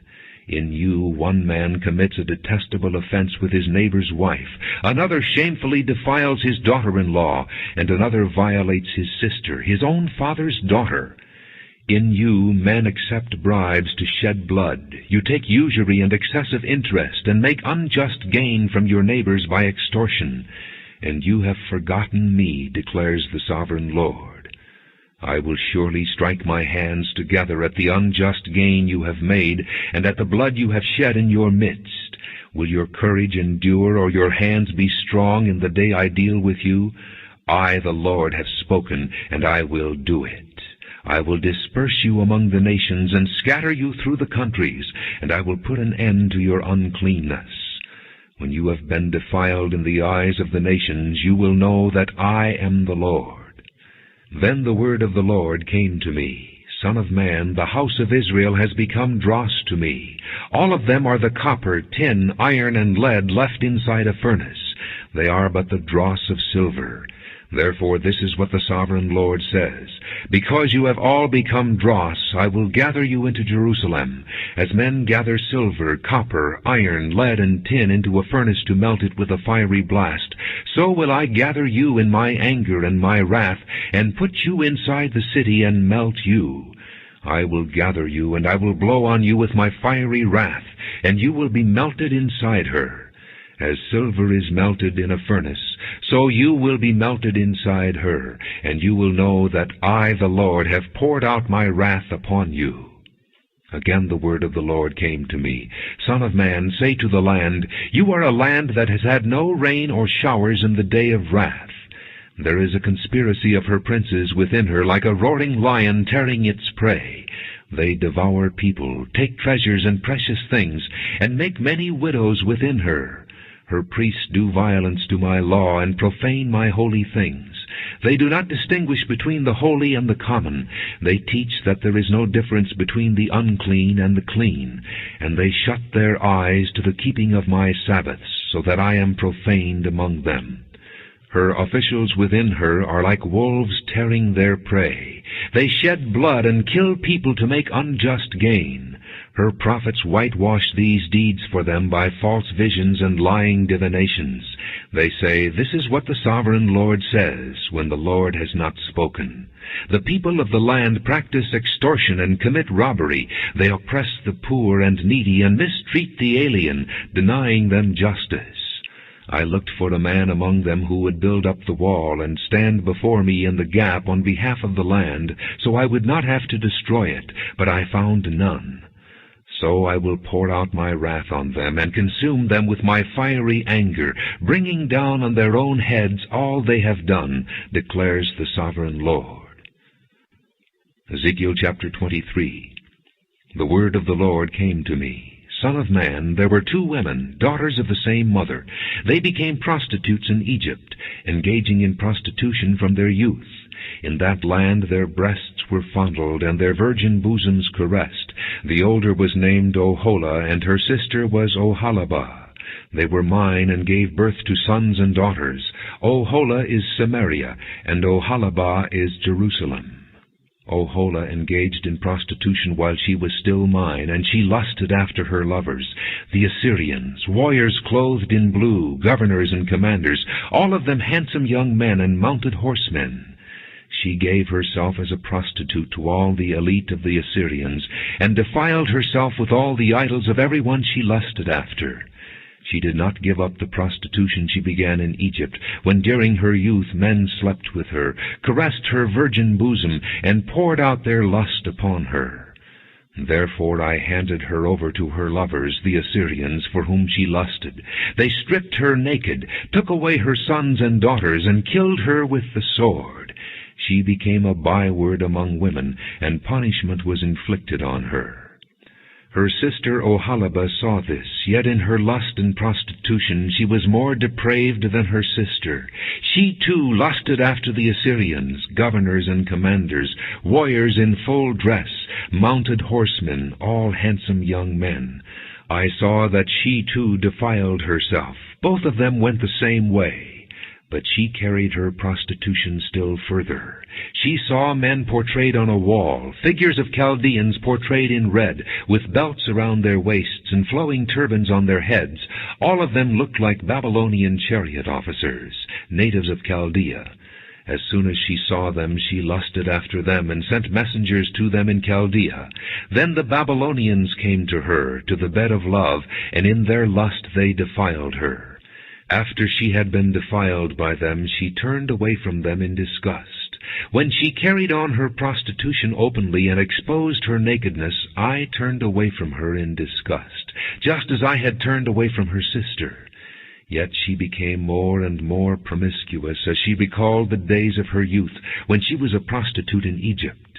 There she lusted after her lovers, whose genitals were like those of donkeys, and whose emission was like that of horses. So you longed for the lewdness of your youth, when in Egypt your bosom was caressed and your young breasts fondled. Therefore, O Halabah, this is what the Sovereign Lord says. I will stir up your lovers against you, those you turned away from in disgust, and I will bring them against you from every side. The Babylonians and all the Chaldeans, the men of Pekod and Shoa and Koa, and all the Assyrians with them, handsome young men, all of them governors and commanders, chariot officers and men of high rank, all mounted on horses. They will come against you with weapons, chariots and wagons, and with a throng of people. They will take up positions against you on every side with large and small shields and with helmets. I will turn you over to them for punishment, and they will punish you according to their standards. I will direct my jealous anger against you, and they will deal with you in fury. They will cut off your noses and your ears, and those of you who are left will fall by the sword. They will take away your sons and daughters, and those of you who are left will be consumed by fire. They will also strip you of your clothes and take your fine jewelry. So I will put a stop to the lewdness and prostitution you began in Egypt. You will not look on these things with longing or remember Egypt any more. For this is what the Sovereign Lord says. I am about to hand you over to those you hate, to those you turned away from in disgust. They will deal with you in hatred and take away everything you have worked for. They will leave you naked and bare, and the shame of your prostitution will be exposed. Your lewdness and promiscuity have brought this upon you, because you lusted after the nations and defiled yourself with their idols. You have gone the way of your sister, so I will put her cup into your hand. This is what the Sovereign Lord says. You will drink your sister's cup, a cup large and deep. It will bring scorn and derision, for it holds so much. You will be filled with drunkenness and sorrow, the cup of ruin and desolation, the cup of your sister Samaria. You will drink it and drain it dry. You will dash it to pieces and tear your breasts. I have spoken, declares the Sovereign Lord. Therefore this is what the Sovereign Lord says. Since you have forgotten me and thrust me behind your back, you must bear the consequences of your lewdness and prostitution. The Lord said to me, Son of man, will you judge Oholah and Oholibah? Then confront them with their detestable practices, for they have committed adultery, and blood is on their hands. They committed adultery with their idols. They even sacrificed their children, whom they bore to me as food for them. They have also done this to me. At that same time they defiled my sanctuary and desecrated my Sabbaths. On the very day they sacrificed their children to their idols, they entered my sanctuary and desecrated it. That is what they did in my house. They even sent messengers for men who came from far away, and when they arrived you bathed yourself for them, painted your eyes, and put on your jewelry. You sat on an elegant couch, with a table spread before it, on which you had placed the incense and oil that belonged to me. The noise of a carefree crowd was around her. Sabaeans were brought from the desert, along with men from the rabble, and they put bracelets on the arms of the woman and her sister, and beautiful crowns on their heads. Then I said about the one worn out by adultery, Now let them use her as a prostitute, for that is all she is. And they slept with her. As men sleep with a prostitute, so they slept with those lewd women, Oholah and Oholibah. But righteous men will sentence them to the punishment of women who commit adultery and shed blood, because they are adulterous and blood is on their hands. This is what the Sovereign Lord says. Bring a mob against them and give them over to terror and plunder. The mob will stone them and cut them down with their swords. They will kill their sons and daughters and burn down their houses. So I will put an end to lewdness in the land, that all women may take warning and not imitate you. You will suffer the penalty for your lewdness and bear the consequences of your sins of idolatry. Then you will know that I am the Sovereign Lord. Ezekiel chapter 24. In the 9th year, in the 10th month, on the 10th day, the word of the Lord came to me. Son of man, record this date, this very date, because the king of Babylon has laid siege to Jerusalem this very day.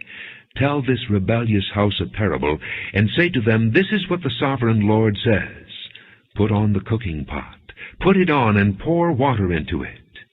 Put into it the pieces of meat, all the choice pieces, the leg and the shoulder. Fill it with the best of these bones. Take the pick of the flock. Pile wood beneath it for the bones. Bring it to a boil, and cook the bones in it.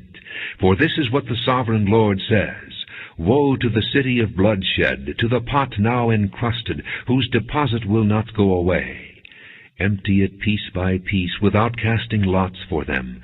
For the blood she shed is in her midst. She poured it on the bare rock. She did not pour it on the ground, where the dust would cover it.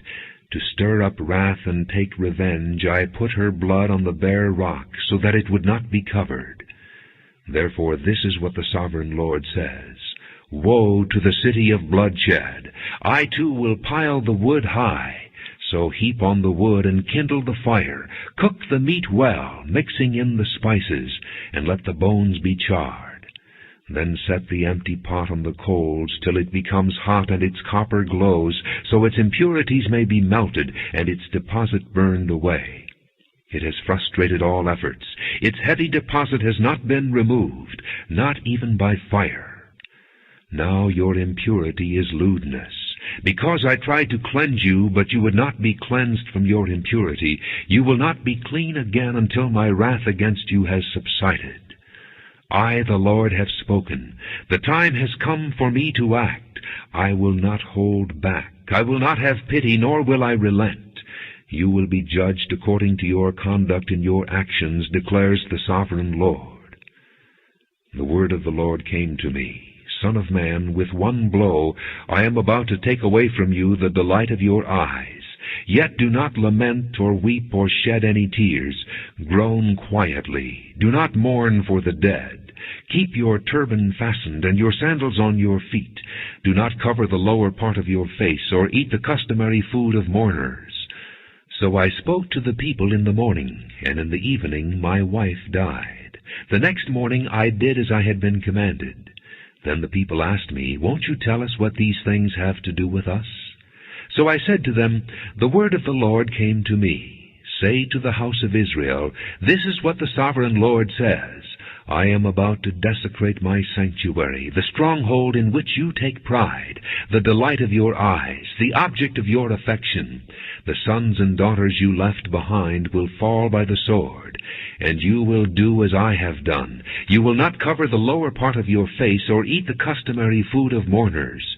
You will keep your turbans on your heads and your sandals on your feet. You will not mourn or weep, but will waste away because of your sins and groan among yourselves. Ezekiel will be a sign to you. You will do just as he has done. When this happens, you will know that I am the sovereign Lord. And you, son of man, on the day I take away their stronghold, their joy and glory, the delight of their eyes, their heart's desire, and their sons and daughters as well, on that day a fugitive will come to tell you the news. At that time your mouth will be opened. You will speak with him and will no longer be silent. So you will be a sign to them, and they will know that I am the Lord. Ezekiel chapter 25. The word of the Lord came to me. Son of man, set your face against the Ammonites and prophesy against them. Say to them, Hear the word of the sovereign Lord. This is what the sovereign Lord says. Because you said, Aha, over my sanctuary when it was desecrated, and over the land of Israel when it was laid waste, and over the people of Judah when they went into exile, therefore I am going to give you to the people of the east as a possession. They will set up their camps and pitch their tents among you. They will eat your fruit and drink your milk. I will turn Rabbah into a pasture for camels, and Ammon into a resting place for sheep. Then you will know that I am the Lord. For this is what the sovereign Lord says. Because you have clapped your hands and stamped your feet, rejoicing with all the malice of your heart against the land of Israel, therefore I will stretch out my hand against you, and give you as plunder to the nations. I will cut you off from the nations, and exterminate you from the countries. I will destroy you, and you will know that I am the Lord. This is what the sovereign Lord says. Because Moab and Seir said, Look, the house of Judah has become like all the other nations. Therefore I will expose the flank of Moab, beginning at its frontier towns, Beth-Jeshemoth, Baal-Meon, and Kiriathaim, the glory of that land. I will give Moab along with the Ammonites to the people of the east as a possession, so that the Ammonites will not be remembered among the nations. And I will inflict punishment on Moab. Then they will know that I am the Lord. This is what the sovereign Lord says. Because Edom took revenge on the house of Judah, and became very guilty by doing so, therefore this is what the sovereign Lord says. I will stretch out my hand against Edom, and kill its men and their animals. I will lay it waste, and from Teman to Dedan they will fall by the sword. I will take vengeance on Edom by the hand of my people Israel, and they will deal with Edom in accordance with my anger and my wrath. They will know my vengeance, declares the sovereign Lord. This is what the sovereign Lord says. Because the Philistines acted in vengeance and took revenge with malice in their hearts, and with ancient hostility sought to destroy Judah, therefore this is what the sovereign Lord says. I am about to stretch out my hand against the Philistines, and I will cut off the Kerethites and destroy those remaining along the coast. I will carry out great vengeance on them, and punish them in my wrath. Then they will know that I am the Lord when I take vengeance on them. Ezekiel chapter 26. In the 11th year, on the first day of the month, the word of the Lord came to me. Son of man, because Tyre has said of Jerusalem, Aha! The gate to the nations is broken, and its doors have swung open to me. Now that she lies in ruins, I will prosper. Therefore this is what the sovereign Lord says. I am against you, O Tyre, and I will bring many nations against you, like the sea casting up its waves.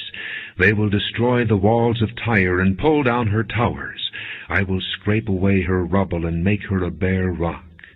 Out in the sea she will become a place to spread fish nets, for I have spoken, declares the sovereign Lord. She will become plunder for the nations, and her settlements on the mainland will be ravaged by the sword.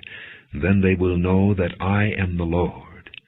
For this is what the sovereign Lord says. From the north I am going to bring against Tyre Nebuchadnezzar, king of Babylon, king of kings, with horses and chariots, with horsemen and a great army.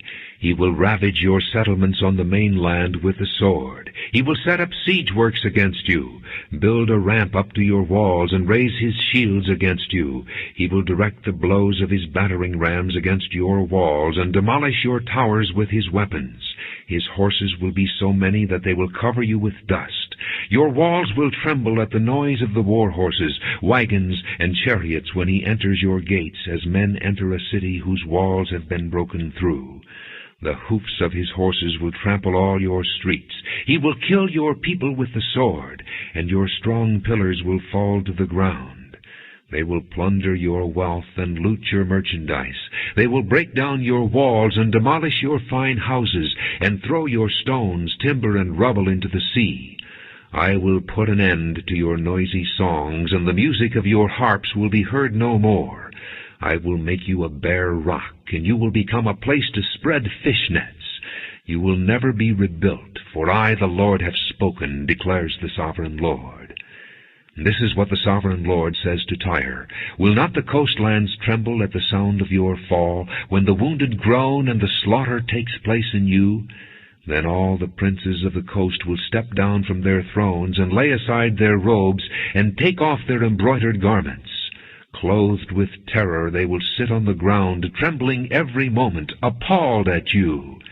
Then they will take up a lament concerning you, and say to you, How you are destroyed, O city of renown, peopled by men of the sea! You were a power on the seas, you and your citizens. You put your terror on all who lived there. Now the coastlands tremble on the day of your fall. The islands in the sea are terrified at your collapse. This is what the sovereign Lord says. When I make you a desolate city, like cities no longer inhabited, and when I bring the ocean depths over you, and its vast waters cover you, then I will bring you down with those who go down to the pit, to the people of long ago. I will make you dwell in the earth below, as in ancient ruins, with those who go down to the pit, and you will not return or take your place in the land of the living. I will bring you to a horrible end, and you will be no more. You will be sought, but you will never again be found, declares the Sovereign Lord. Ezekiel chapter 27. The word of the Lord came to me. Son of man, take up a lament concerning Tyre. Say to Tyre, situated at the gateway to the sea, merchant of peoples on many coasts, this is what the Sovereign Lord says. You say, O Tyre, I am perfect in beauty. Your domain was on the high seas. Your builders brought your beauty to perfection. They made all your timbers of pine trees from Senir. They took a cedar from Lebanon to make a mast for you. Of oaks from Bashan they made your oars. Of cypress wood from the coasts of Cyprus they made your deck, inlaid with ivory. Fine embroidered linen from Egypt was your sail, and served as your banner.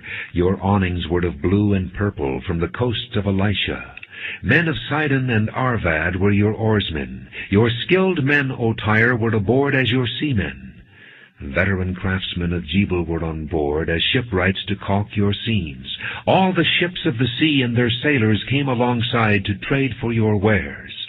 Men of Persia, Lydia, and Put served as soldiers in your army. They hung their shields and helmets on your walls, bringing you splendor. Men of Arvad and Helek manned your walls on every side. Men of Gamad were in your towers. They hung their shields around your walls. They brought your beauty to perfection. Tarshish did business with you because of your great wealth of goods. They exchanged silver, iron, tin, and lead for your merchandise. Greece, Tubal, and Meshech traded with you. They exchanged slaves and articles of bronze for your wares. Men of Beth Togarmah exchanged workhorses, war horses, and mules for your merchandise. The men of Rhodes traded with you, and many coastlands were your customers. They paid you with ivory tusks and ebony. Aram did business with you because of your many products. They exchanged turquoise, purple fabric, embroidered work, fine linen, coral, and rubies for your merchandise. Judah and Israel traded with you. They exchanged wheat from Minnith, and confections, honey, oil, and balm for your wares. Damascus, because of your many products and great wealth of goods, did business with you in wine from Helbon and wool from Zahar. Danites and Greeks from Uzal bought your merchandise. They exchanged wrought iron, cassia, and calamus for your wares. Dedan traded in saddle blankets with you. Arabia and all the princes of Kedar were your customers. They did business with you in lambs, rams, and goats. The merchants of Sheba and Raamah traded with you. For your merchandise they exchanged the finest of all kinds of spices and precious stones and gold. Haran, Cana, and Eden, and merchants of Sheba, Asher, and Kilmad traded with you. In your marketplace they traded with you beautiful garments, blue fabric, embroidered work, and multicolored rugs with cords twisted and tightly knotted. The ships of Tarshish serve as carriers for your wares. You are filled with heavy cargo in the heart of the sea. Your oarsmen take you out to the high seas, but the east wind will break you to pieces in the heart of the sea. Your wealth, merchandise, and wares, your mariners, seamen, and shipwrights, your merchants, and all your soldiers, and everyone else on board will sink into the heart of the sea on the day of your shipwreck. The shorelands will quake when your seamen cry out. All who handle the oars will abandon their ships. The mariners and all the seamen will stand on the shore. They will raise their voice and cry bitterly over you. They will sprinkle dust on their heads and roll in ashes. They will shave their heads because of you and will put on sackcloth. They will weep over you with anguish of soul and with bitter mourning. As they wail and mourn over you, they will take up a lament concerning you. Who was ever silenced like Tyre, surrounded by the sea? When your merchandise went out on the seas, you satisfied many nations. With your great wealth and your wares you enriched the kings of the earth. Now you are shattered by the sea in the depths of the waters. Your wares and all your company have gone down with you. All who live in the coastlands are appalled at you. Their kings shudder with horror, and their faces are distorted with fear. The merchants among the nations hiss at you. You have come to a horrible end and will be no more. Ezekiel chapter 28. The word of the Lord came to me. Son of man, say to the ruler of Tyre, This is what the sovereign Lord says. In the pride of your heart you say, I am a god. I sit on the throne of a god in the heart of the seas. But you are a man and not a god, though you think you are as wise as a god. Are you wiser than Daniel? Is no secret hidden from you? By your wisdom and understanding you have gained wealth for yourself, and amassed gold and silver in your treasuries. By your great skill in trading you have increased your wealth, and because of your wealth your heart has grown proud. Therefore this is what the sovereign Lord says. Because you think you are wise as a god, I am going to bring foreigners against you, the most ruthless of nations.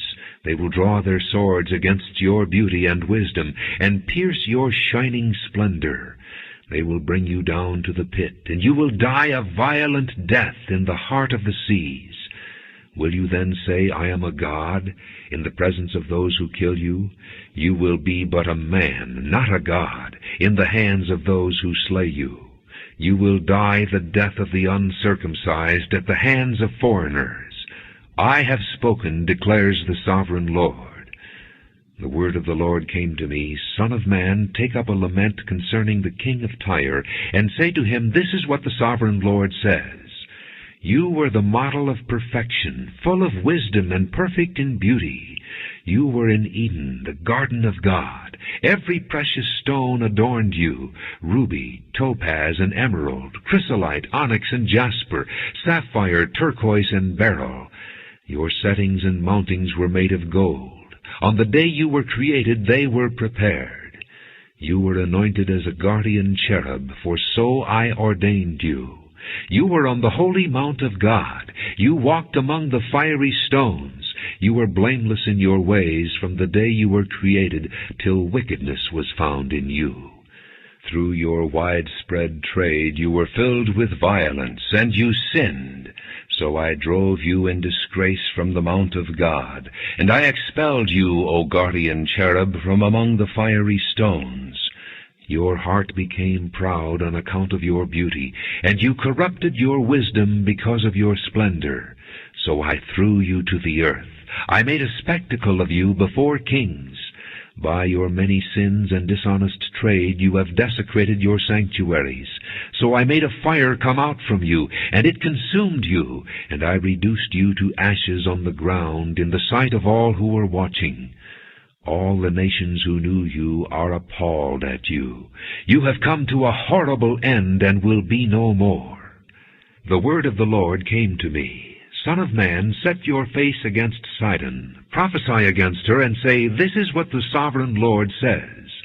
I am against you, O Sidon, and I will gain glory within you.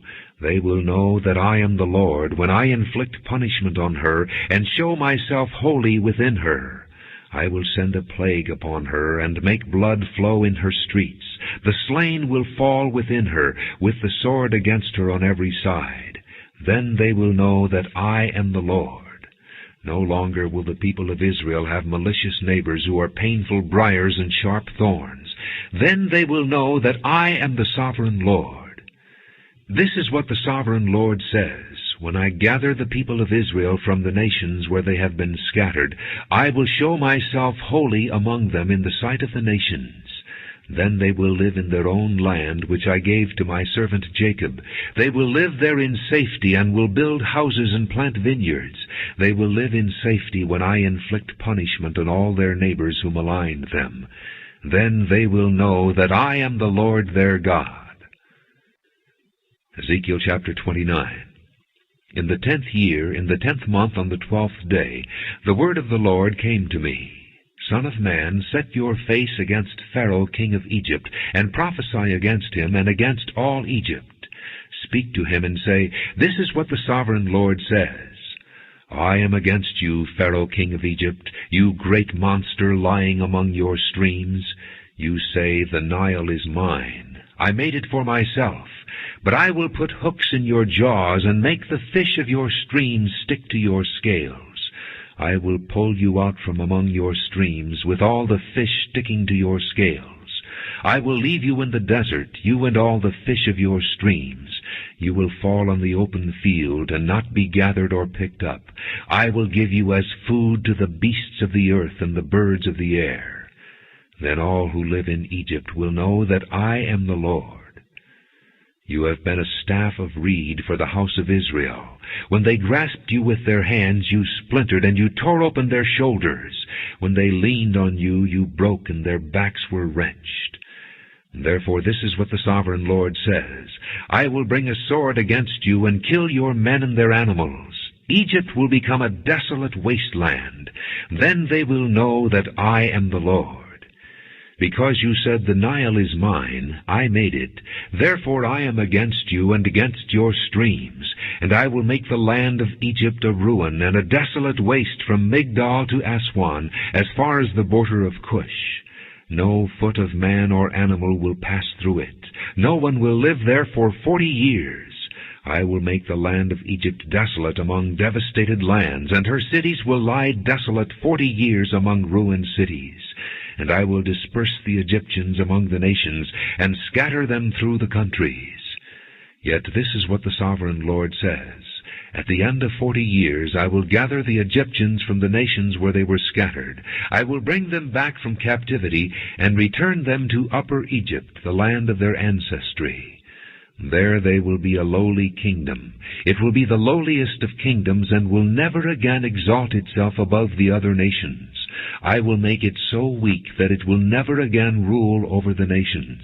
Egypt will no longer be a source of confidence for the people of Israel, but will be a reminder of their sin in turning to her for help. Then they will know that I am the sovereign Lord. In the 27th year, in the 1st month, on the 1st day, the word of the Lord came to me. Son of man, Nebuchadnezzar, king of Babylon, drove his army in a hard campaign against Tyre. Every head was rubbed bare, and every shoulder made raw. Yet he and his army got no reward from the campaign he led against Tyre. Therefore this is what the sovereign Lord says: I am going to give Egypt to Nebuchadnezzar, king of Babylon, and he will carry off its wealth. He will loot and plunder the land as pay for his army. I have given him Egypt as a reward for his efforts, because he and his army did it for me, declares the sovereign Lord. On that day I will make a horn grow for the house of Israel, and I will open your mouth among them. Then they will know that I am the Lord. Ezekiel chapter 30. The word of the Lord came to me: Son of man, prophesy and say, This is what the sovereign Lord says. Wail and say, Alas for that day! For the day is near, the day of the Lord is near, a day of clouds, a time of doom for the nations. A sword will come against Egypt, and anguish will come upon Cush. When the slain fall in Egypt, her wealth will be carried away, and her foundations torn down. Cush and Put, Lydia and all Arabia, Libya and the people of the covenant land will fall by the sword along with Egypt. This is what the Lord says: The allies of Egypt will fall, and her proud strength will fail. From Migdol to Aswan they will fall by the sword within her, declares the sovereign Lord. They will be desolate among desolate lands, and their cities will lie among ruined cities. Then they will know that I am the Lord, when I set fire to Egypt, and all her helpers are crushed. On that day messengers will go out from me in ships to frighten Cush out of her complacency. Anguish will take hold of them on the day of Egypt's doom, for it is sure to come. This is what the sovereign Lord says: I will put an end to the hordes of Egypt by the hand of Nebuchadnezzar, king of Babylon. He and his army, the most ruthless of nations, will be brought in to destroy the land. They will draw their swords against Egypt and fill the land with the slain. I will dry up the streams of the Nile and sell the land to evil men. By the hand of foreigners I will lay waste the land and everything in it. I, the Lord, have spoken. This is what the sovereign Lord says: I will destroy the idols and put an end to the images in Memphis. No longer will there be a prince in Egypt, and I will spread fear throughout the land. I will lay waste Upper Egypt, set fire to Zoan, and inflict punishment on Thebes. I will pour out my wrath on Pelusium, the stronghold of Egypt, and cut off the hordes of Thebes.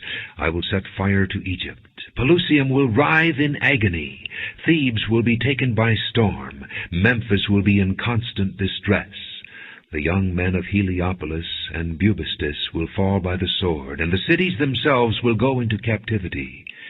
Dark will be the day at Tahpanhes, when I break the yoke of Egypt. There her proud strength will come to an end. She will be covered with clouds, and her villages will go into captivity. So I will inflict punishment on Egypt, and they will know that I am the Lord. In the 11th year, in the 1st month, on the 7th day, the word of the Lord came to me. Son of man, I have broken the arm of Pharaoh, king of Egypt. It has not been bound up for healing or put in a splint so as to become strong enough to hold a sword. Therefore this is what the sovereign Lord says. I am against Pharaoh, king of Egypt. I will break both his arms, the good arm as well as the broken one, and make the sword fall from his hand. I will disperse the Egyptians among the nations and scatter them through the countries. I will strengthen the arms of the king of Babylon and put my sword in his hand. But I will break the arms of Pharaoh, and he will groan before him like a mortally wounded man. I will strengthen the arms of the king of Babylon, but the arms of Pharaoh will fall limp. Then they will know that I am the Lord, when I put my sword into the hand of the king of Babylon, and he brandishes it against Egypt. I will disperse the Egyptians among the nations, and scatter them through the countries. Then they will know that I am the Lord. Ezekiel chapter 31. In the 11th year, in the 3rd month, on the 1st day, the word of the Lord came to me. Son of man, say to Pharaoh king of Egypt and to his hordes, who can be compared with you in majesty? Consider Assyria, once a cedar in Lebanon, with beautiful branches overshadowing the forest. It towered on high, its top above the thick foliage. The waters nourished it. Deep springs made it grow tall. Their streams flowed all around its base, and sent their channels to all the trees of the field. So it towered higher than all the trees of the field. Its boughs increased, and its branches grew long, spreading because of abundant waters. All the birds of the air nested in its boughs. All the beasts of the field gave birth under its branches. All the great nations lived in its shade. It was majestic in beauty with its spreading boughs, for its roots went down to abundant waters. The cedars in the garden of God could not rival it, nor could the pine trees equal its boughs, nor could the plane trees compare with its branches. No tree in the garden of God could match its beauty. I made it beautiful with abundant branches, the envy of all the trees of Eden in the garden of God. Therefore this is what the sovereign Lord says. Because it towered on high, lifting its top above the thick foliage, and because it was proud of its height, I handed it over to the ruler of the nations for him to deal with according to its wickedness. I cast it aside, and the most ruthless of foreign nations cut it down and left it. Its boughs fell on the mountains and in all the valleys. Its branches lay broken in all the ravines of the land. All the nations of the earth came out from under its shade and left it. All the birds of the air settled on the fallen tree, and all the beasts of the field were among its branches. Therefore no other trees by the waters are ever to tower proudly on high, lifting their tops above the thick foliage. No other trees so well watered are ever to reach such a height. They are all destined for death, for the earth below, among mortal men, with those who go down to the pit. This is what the sovereign Lord says. On the day it was brought down to the grave, I covered the deep springs with mourning for it. I held back its streams, and its abundant waters were restrained. Because of it I clothed Lebanon with gloom, and all the trees of the field withered away. I made the nations tremble at the sound of its fall, when I brought it down to the grave with those who go down to the pit. Then all the trees of Eden, the choicest and best of Lebanon, all the trees that were well watered, were consoled in the earth below. Those who lived in its shade, its allies among the nations, had also gone down to the grave with it, joining those killed by the sword. Which of the trees of Eden can be compared with you in splendor and majesty? Yet you too will be brought down with the trees of Eden to the earth below. You will lie among the uncircumcised, with those killed by the sword. This is Pharaoh and all his hordes, declares the sovereign Lord. Ezekiel chapter 32. In the 12th year, in the 12th month, on the first day, the word of the Lord came to me. Son of man, take up a lament concerning Pharaoh king of Egypt, and say to him, You are like a lion among the nations. You are like a monster in the seas, thrashing about in your streams, churning the water with your feet, and muddying the streams. This is what the sovereign Lord says. With a great throng of people I will cast my net over you, and they will haul you up in my net. I will throw you on the land and hurl you on the open field. I will let all the birds of the air settle on you, and all the beasts of the earth gorge themselves on you. I will spread your flesh on the mountains and fill the valleys with your remains. I will drench the land with your flowing blood all the way to the mountains, and the ravines will be filled with your flesh. When I snuff you out, I will cover the heavens and darken their stars.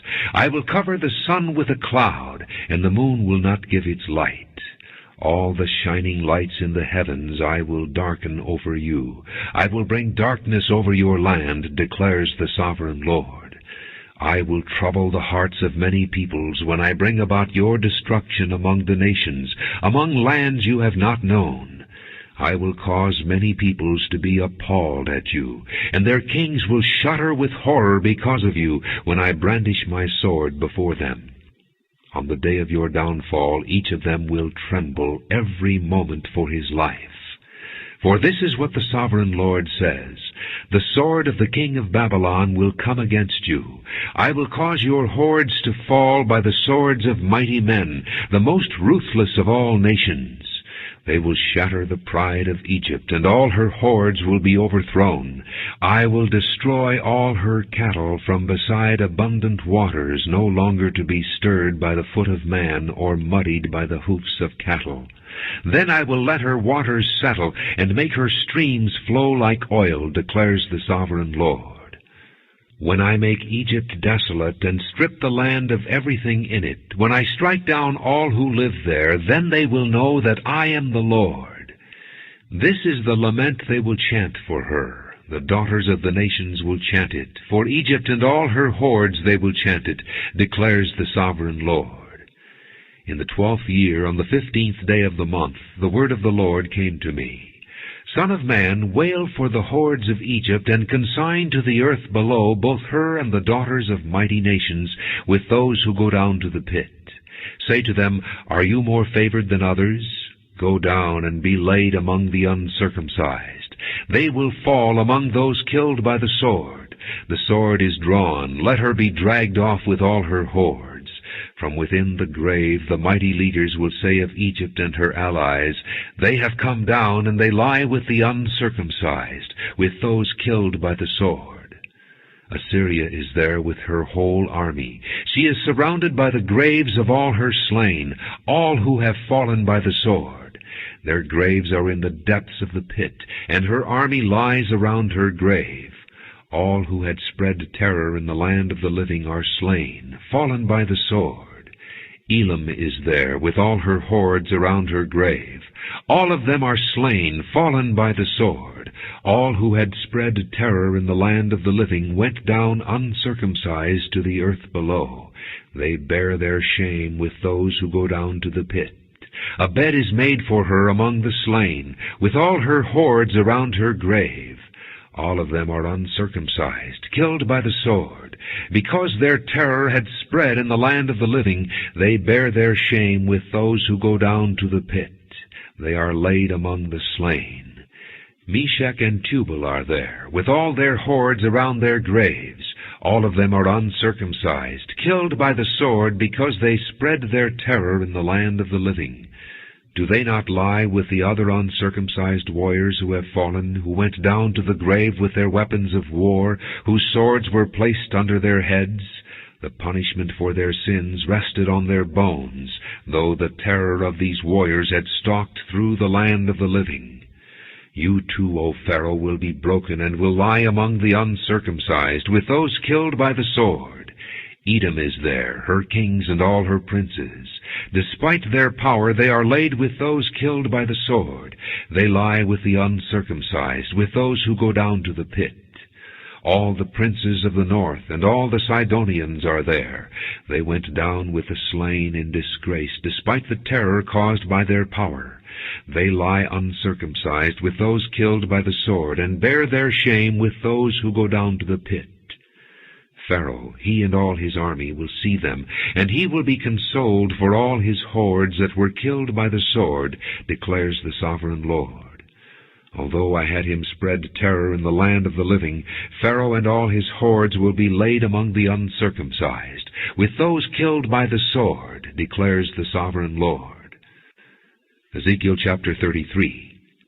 The word of the Lord came to me, Son of man, speak to your countrymen, and say to them, When I bring the sword against a land, and the people of the land choose one of their men, and make him their watchman, and he sees the sword coming against the land, and blows the trumpet to warn the people, then if anyone hears the trumpet, but does not take warning, and the sword comes and takes his life, his blood will be on his own head. Since he heard the sound of the trumpet, but did not take warning, his blood will be on his own head. If he had taken warning, he would have saved himself. But if the watchman sees the sword coming, and does not blow the trumpet to warn the people, and the sword comes and takes the life of one of them, that man will be taken away because of his sin, but I will hold the watchman accountable for his blood. Son of man, I have made you a watchman for the house of Israel. So hear the word I speak, and give them warning from me. When I say to the wicked, O wicked man, you will surely die, and you do not speak out to dissuade him from his ways, that wicked man will die for his sin, and I will hold you accountable for his blood. But if you do warn the wicked man to turn from his ways, and he does not do so, he will die for his sin, but you will have saved yourself. Son of man, say to the house of Israel, This is what you are saying, Our offenses and sins weigh us down, and we are wasting away because of them. How then can we live? Say to them, As surely as I live, declares the sovereign Lord, I take no pleasure in the death of the wicked, but rather that they turn from their ways and live. Turn from your evil ways. Why will you die, O house of Israel? Therefore, Son of man, say to your countrymen, The righteousness of the righteous man will not save him when he disobeys, and the wickedness of the wicked man will not cause him to fall when he turns from it. The righteous man, if he sins, will not be allowed to live because of his former righteousness. If I tell the righteous man that he will surely live, but then he trusts in his righteousness and does evil, none of the righteous things he has done will be remembered. He will die for the evil he has done. And if I say to the wicked man, You will surely die, but he then turns away from his sin and does what is just and right, if he gives back what he took in pledge for a loan, returns what he has stolen, follows the decrees that give life, and does no evil, he will surely live. He will not die. None of the sins he has committed will be remembered against him. He has done what is just and right. He will surely live. Yet your countrymen say, The way of the Lord is not just, but it is their way that is not just. If a righteous man turns from his righteousness and does evil, he will die for it. And if a wicked man turns away from his wickedness and does what is just and right, he will live by doing so. Yet, O house of Israel, you say, The way of the Lord is not just, but I will judge each of you according to his own ways. In the 12th year of our exile, in the 10th month, on the 5th day, a man who had escaped from Jerusalem came to me and said, The city has fallen. Now the evening before the man arrived, the hand of the Lord was upon me, and he opened my mouth before the man came to me in the morning. So my mouth was opened, and I was no longer silent. Then the word of the Lord came to me, Son of man, the people living in those ruins in the land of Israel are saying, Abraham was only one man, yet he possessed the land. But we are many. Surely the land has been given to us as our possession. Therefore say to them, This is what the sovereign Lord says. Since you eat meat with the blood still in it, and look to your idols and shed blood, should you then possess the land? You rely on your sword. You do detestable things, and each of you defiles his neighbor's wife. Should you then possess the land? Say this to them. This is what the Sovereign Lord says. As surely as I live, those who are left in the ruins will fall by the sword. Those out in the country I will give to the wild animals to be devoured, and those in strongholds and caves will die of a plague. I will make the land a desolate waste, and her proud strength will come to an end, and the mountains of Israel will become desolate, so that no one will cross them.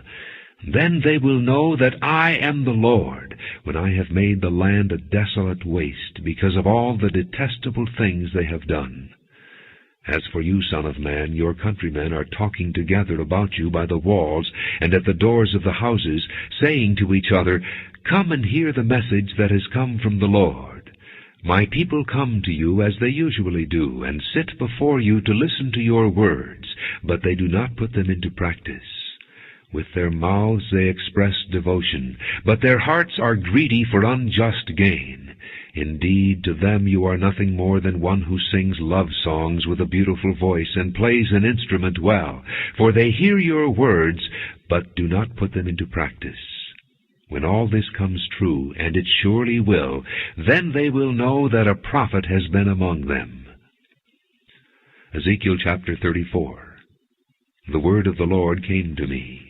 Son of man, prophesy against the shepherds of Israel. Prophesy and say to them, This is what the Sovereign Lord says. Woe to the shepherds of Israel who only take care of themselves. Should not shepherds take care of the flock? You eat the curds, clothe yourselves with the wool, and slaughter the choice animals, but you do not take care of the flock. You have not strengthened the weak, or healed the sick, or bound up the injured. You have not brought back the strays, or searched for the lost. You have ruled them harshly and brutally. So they were scattered because there was no shepherd. And when they were scattered, they became food for all the wild animals. My sheep wandered over all the mountains and on every high hill. They were scattered over the whole earth, and no one searched or looked for them. Therefore, you shepherds, hear the word of the Lord. As surely as I live, declares the Sovereign Lord, because my flock lacks a shepherd, and so has been plundered and has become food for all the wild animals, and because my shepherds did not search for my flock, but cared for themselves rather than for my flock, therefore, O shepherds, hear the word of the Lord. This is what the Sovereign Lord says. I am against the shepherds, and will hold them accountable for my flock. I will remove them from tending the flock, so that the shepherds can no longer feed themselves. I will rescue my flock from their mouths, and it will no longer be food for them. For this is what the Sovereign Lord says, I myself will search for my sheep and look after them. As a shepherd looks after his scattered flock when he is with them, so will I look after my sheep. I will rescue them from all the places where they were scattered on a day of clouds and darkness. I will bring them out from the nations and gather them from the countries, and I will bring them into their own land. I will pasture them on the mountains of Israel, in the ravines, and in all the settlements in the land. I will tend them in a good pasture, and the mountain heights of Israel will be their grazing land. There they will lie down in good grazing land, and there they will feed in a rich pasture on the mountains of Israel. I myself will tend my sheep and have them lie down, declares the Sovereign Lord. I will search for the lost and bring back the strays. I will bind up the injured and strengthen the weak, but the sleek and the strong I will destroy. I will shepherd the flock with justice. As for you, my flock, this is what the Sovereign Lord says. I will judge between one sheep and another, and between rams and goats. Is it not enough for you to feed on the good pasture? Must you also trample the rest of your pasture with your feet? Is it not enough for you to drink clear water? Must you also muddy the rest with your feet? Must my flock feed on what you have trampled, and drink what you have muddied with your feet? Therefore this is what the Sovereign Lord says to them. See, I myself will judge between the fat sheep and the lean sheep. Because you shove with flank and shoulder, butting all the weak sheep with your horns until you have driven them away, I will save my flock, and they will no longer be plundered. I will judge between one sheep and another. I will place over them one shepherd, my servant David, and he will tend them. He will tend them and be their shepherd. I, the Lord, will be their God, and my servant David will be prince among them. I, the Lord, have spoken. I will make a covenant of peace with them, and rid the land of wild beasts, so that they may live in the desert and sleep in the forests in safety. I will bless them in the places surrounding my hill. I will send down showers in season. There will be showers of blessing. The trees of the field will yield their fruit, and the ground will yield its crops. The people will be secure in their land. They will know that I am the Lord when I break the bars of their yoke and rescue them from the hands of those who enslaved them. They will no longer be plundered by the nations, nor will wild animals devour them. They will live in safety, and no one will make them afraid. I will provide for them a land renowned for its crops, and they will no longer be victims of famine in the land, or bear the scorn of the nations. Then they will know that I, the Lord their God, am with them, and that they, the house of Israel, are my people, declares the sovereign Lord. You, my sheep, the sheep of my pasture, are people, and I am your God, declares the sovereign Lord. Ezekiel chapter 35. The word of the Lord came to me. Son of man, set your face against Mount Seir. Prophesy against it, and say, This is what the sovereign Lord says. I am against you, Mount Seir, and I will stretch out my hand against you, and make you a desolate waste. I will turn your towns into ruins, and you will be desolate. Then you will know that I am the Lord. Because you harbored an ancient hostility, and delivered the Israelites over to the sword at the time of their calamity, the time their punishment reached its climax. Therefore, as surely as I live, declares the sovereign Lord, I will give you over to bloodshed, and it will pursue you. Since you did not hate bloodshed, bloodshed will pursue you. I will make Mount Seir a desolate waste, and cut off from it all who come and go. I will fill your mountains with the slain. Those killed by the sword will fall on your hills, and in your valleys, and in all your ravines. I will make you desolate forever. Your towns will not be inhabited. Then you will know that I am the Lord. Because you have said, These two nations and countries will be ours, and we will take possession of them, even though I, the Lord, was there. Therefore, as surely as I live, declares the sovereign Lord, I will treat you in accordance with the anger and jealousy you showed in your hatred of them, and I will make myself known among them when I judge you. Then you will know that I, the Lord, have heard all the contemptible things you have said against the mountains of Israel. You said, They have been laid waste, and have been given over to us to devour. You boasted against me, and spoke against me without restraint, and I heard it. This is what the sovereign Lord says, While the whole earth rejoices, I will make you desolate. Because you rejoiced when the inheritance of the house of Israel became desolate, that is how I will treat you. You will be desolate, O Mount Seir, you and all of Edom. Then they will know that I am the Lord. Ezekiel chapter 36. Son of man, prophesy to the mountains of Israel, and say, O mountains of Israel, hear the word of the Lord.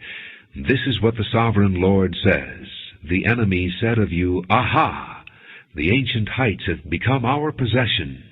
Therefore prophesy and say, This is what the sovereign Lord says. Because they ravaged and hounded you from every side, so that you became the possession of the rest of the nations, and the object of people's malicious talk and slander. Therefore, O mountains of Israel, hear the word of the sovereign Lord.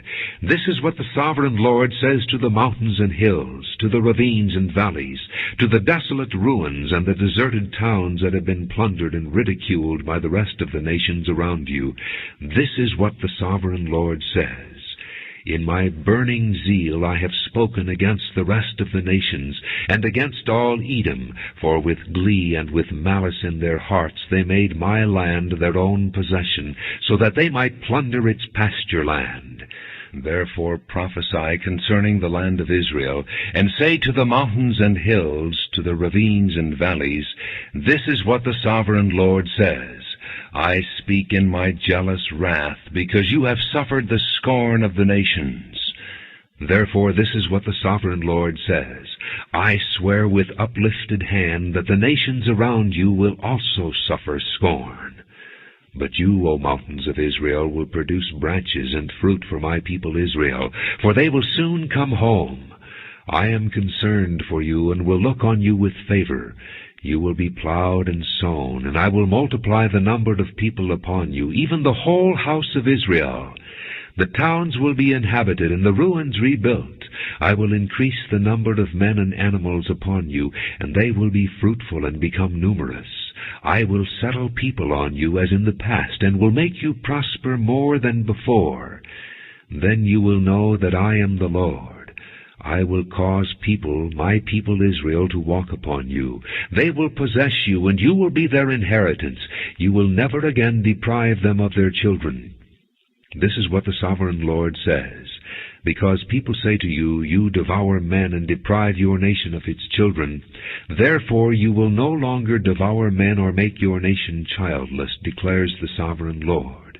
No longer will I make you hear the taunts of the nations, and no longer will you suffer the scorn of the peoples, or cause your nation to fall, declares the sovereign Lord. Again the word of the Lord came to me. Son of man, when the people of Israel were living in their own land, they defiled it by their conduct and their actions. Their conduct was like a woman's monthly uncleanness in my sight. So I poured out my wrath on them, because they had shed blood in the land, and because they had defiled it with their idols.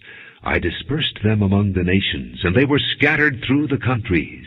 I judged them according to their conduct and their actions. And wherever they went among the nations, they profaned my holy name. For it was said of them, These are the Lord's people, and yet they had to leave his land.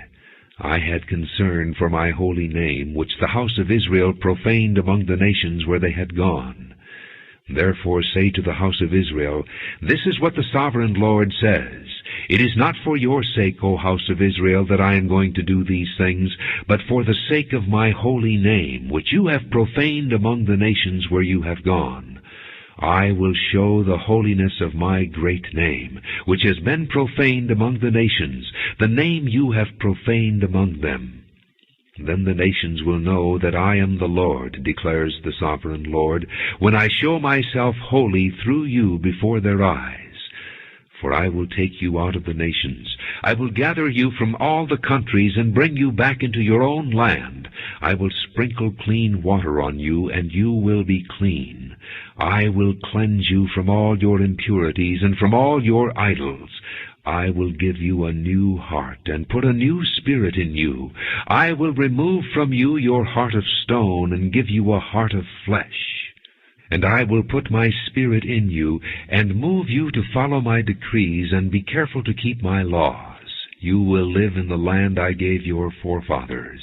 You will be my people, and I will be your God. I will save you from all your uncleanness. I will call for the grain and make it plentiful, and will not bring famine upon you. I will increase the fruit of the trees and the crops of the field, so that you will no longer suffer disgrace among the nations because of famine. Then you will remember your evil ways and wicked deeds, and you will loathe yourselves for your sins and detestable practices. I want you to know that I am not doing this for your sake, declares the sovereign Lord. Be ashamed and disgraced for your conduct, O house of Israel. This is what the sovereign Lord says. On the day I cleanse you from all your sins, I will resettle your towns, and the ruins will be rebuilt. The desolate land will be cultivated instead of lying desolate in the sight of all who pass through it. They will say, This land that was laid waste has become like the Garden of Eden. The cities that were lying in ruins, desolate and destroyed, are now fortified and inhabited. Then the nations around you that remain will know that I, the Lord, have rebuilt what was destroyed, and have replanted what was desolate. I, the Lord, have spoken, and I will do it.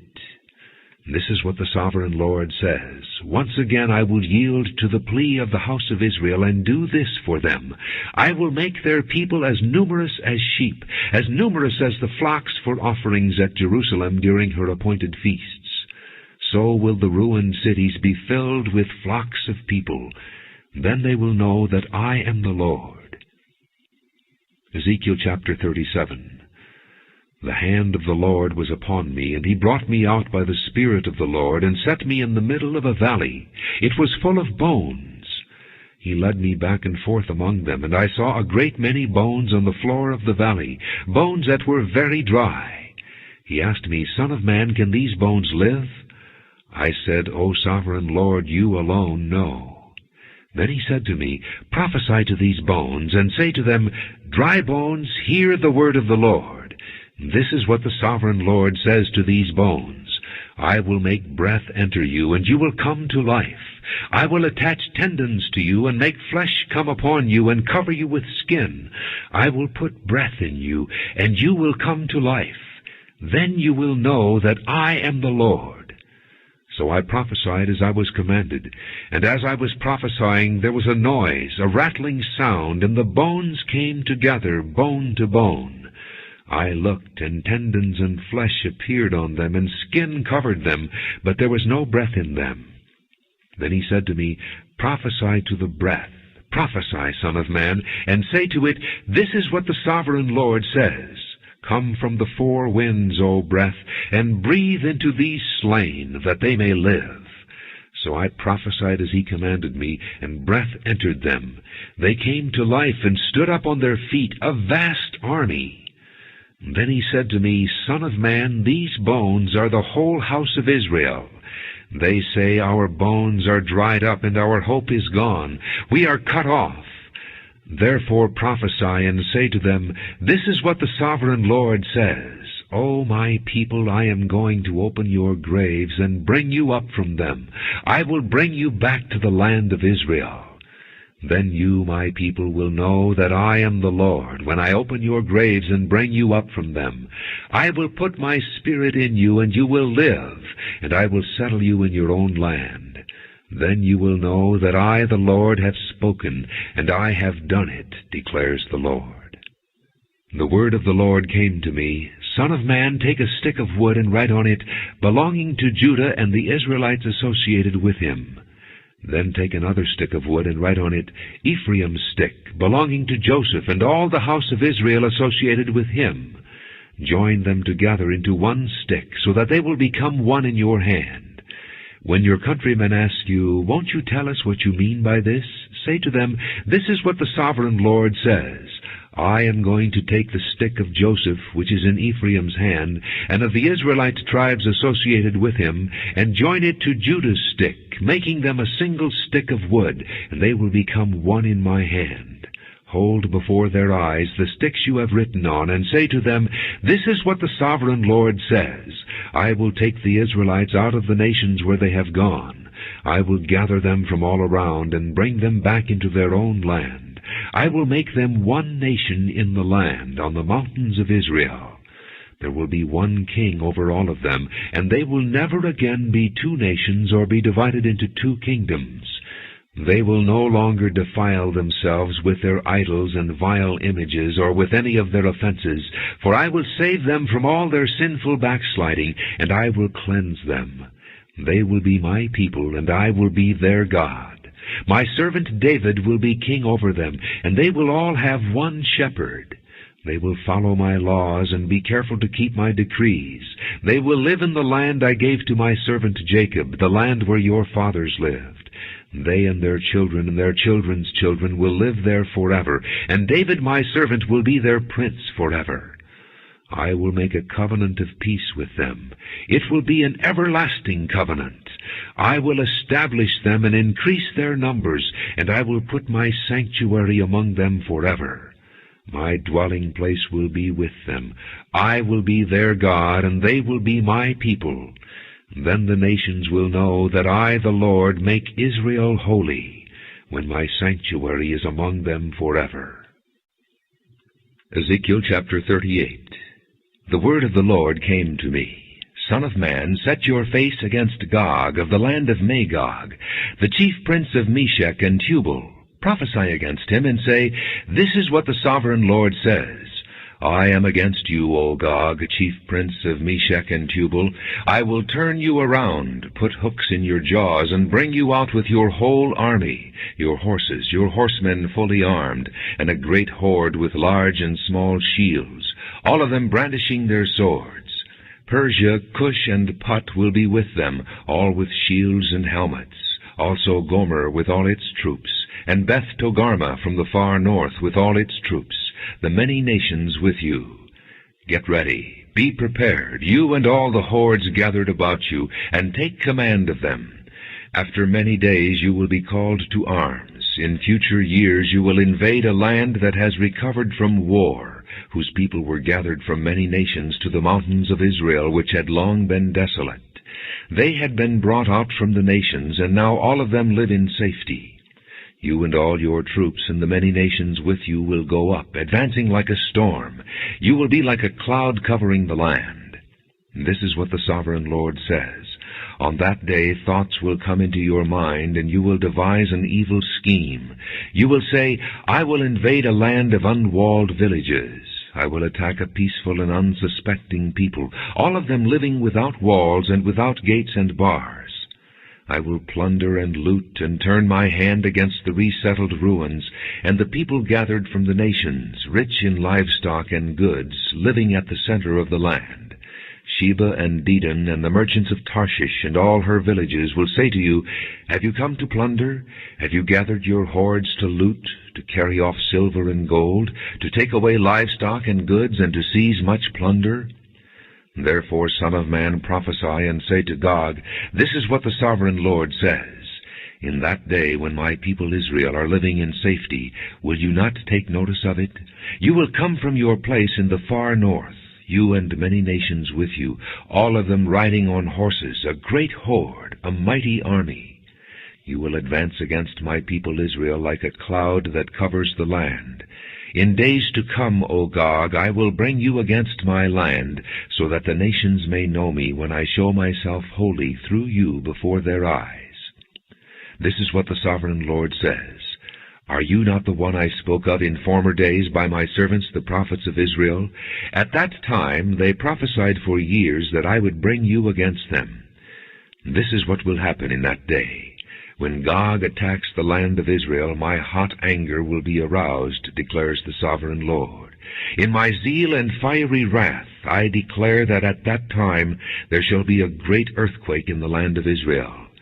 The fish of the sea, the birds of the air, the beasts of the field, every creature that moves along the ground, and all the people on the face of the earth will tremble at my presence. The mountains will be overturned, the cliffs will crumble, and every wall will fall to the ground.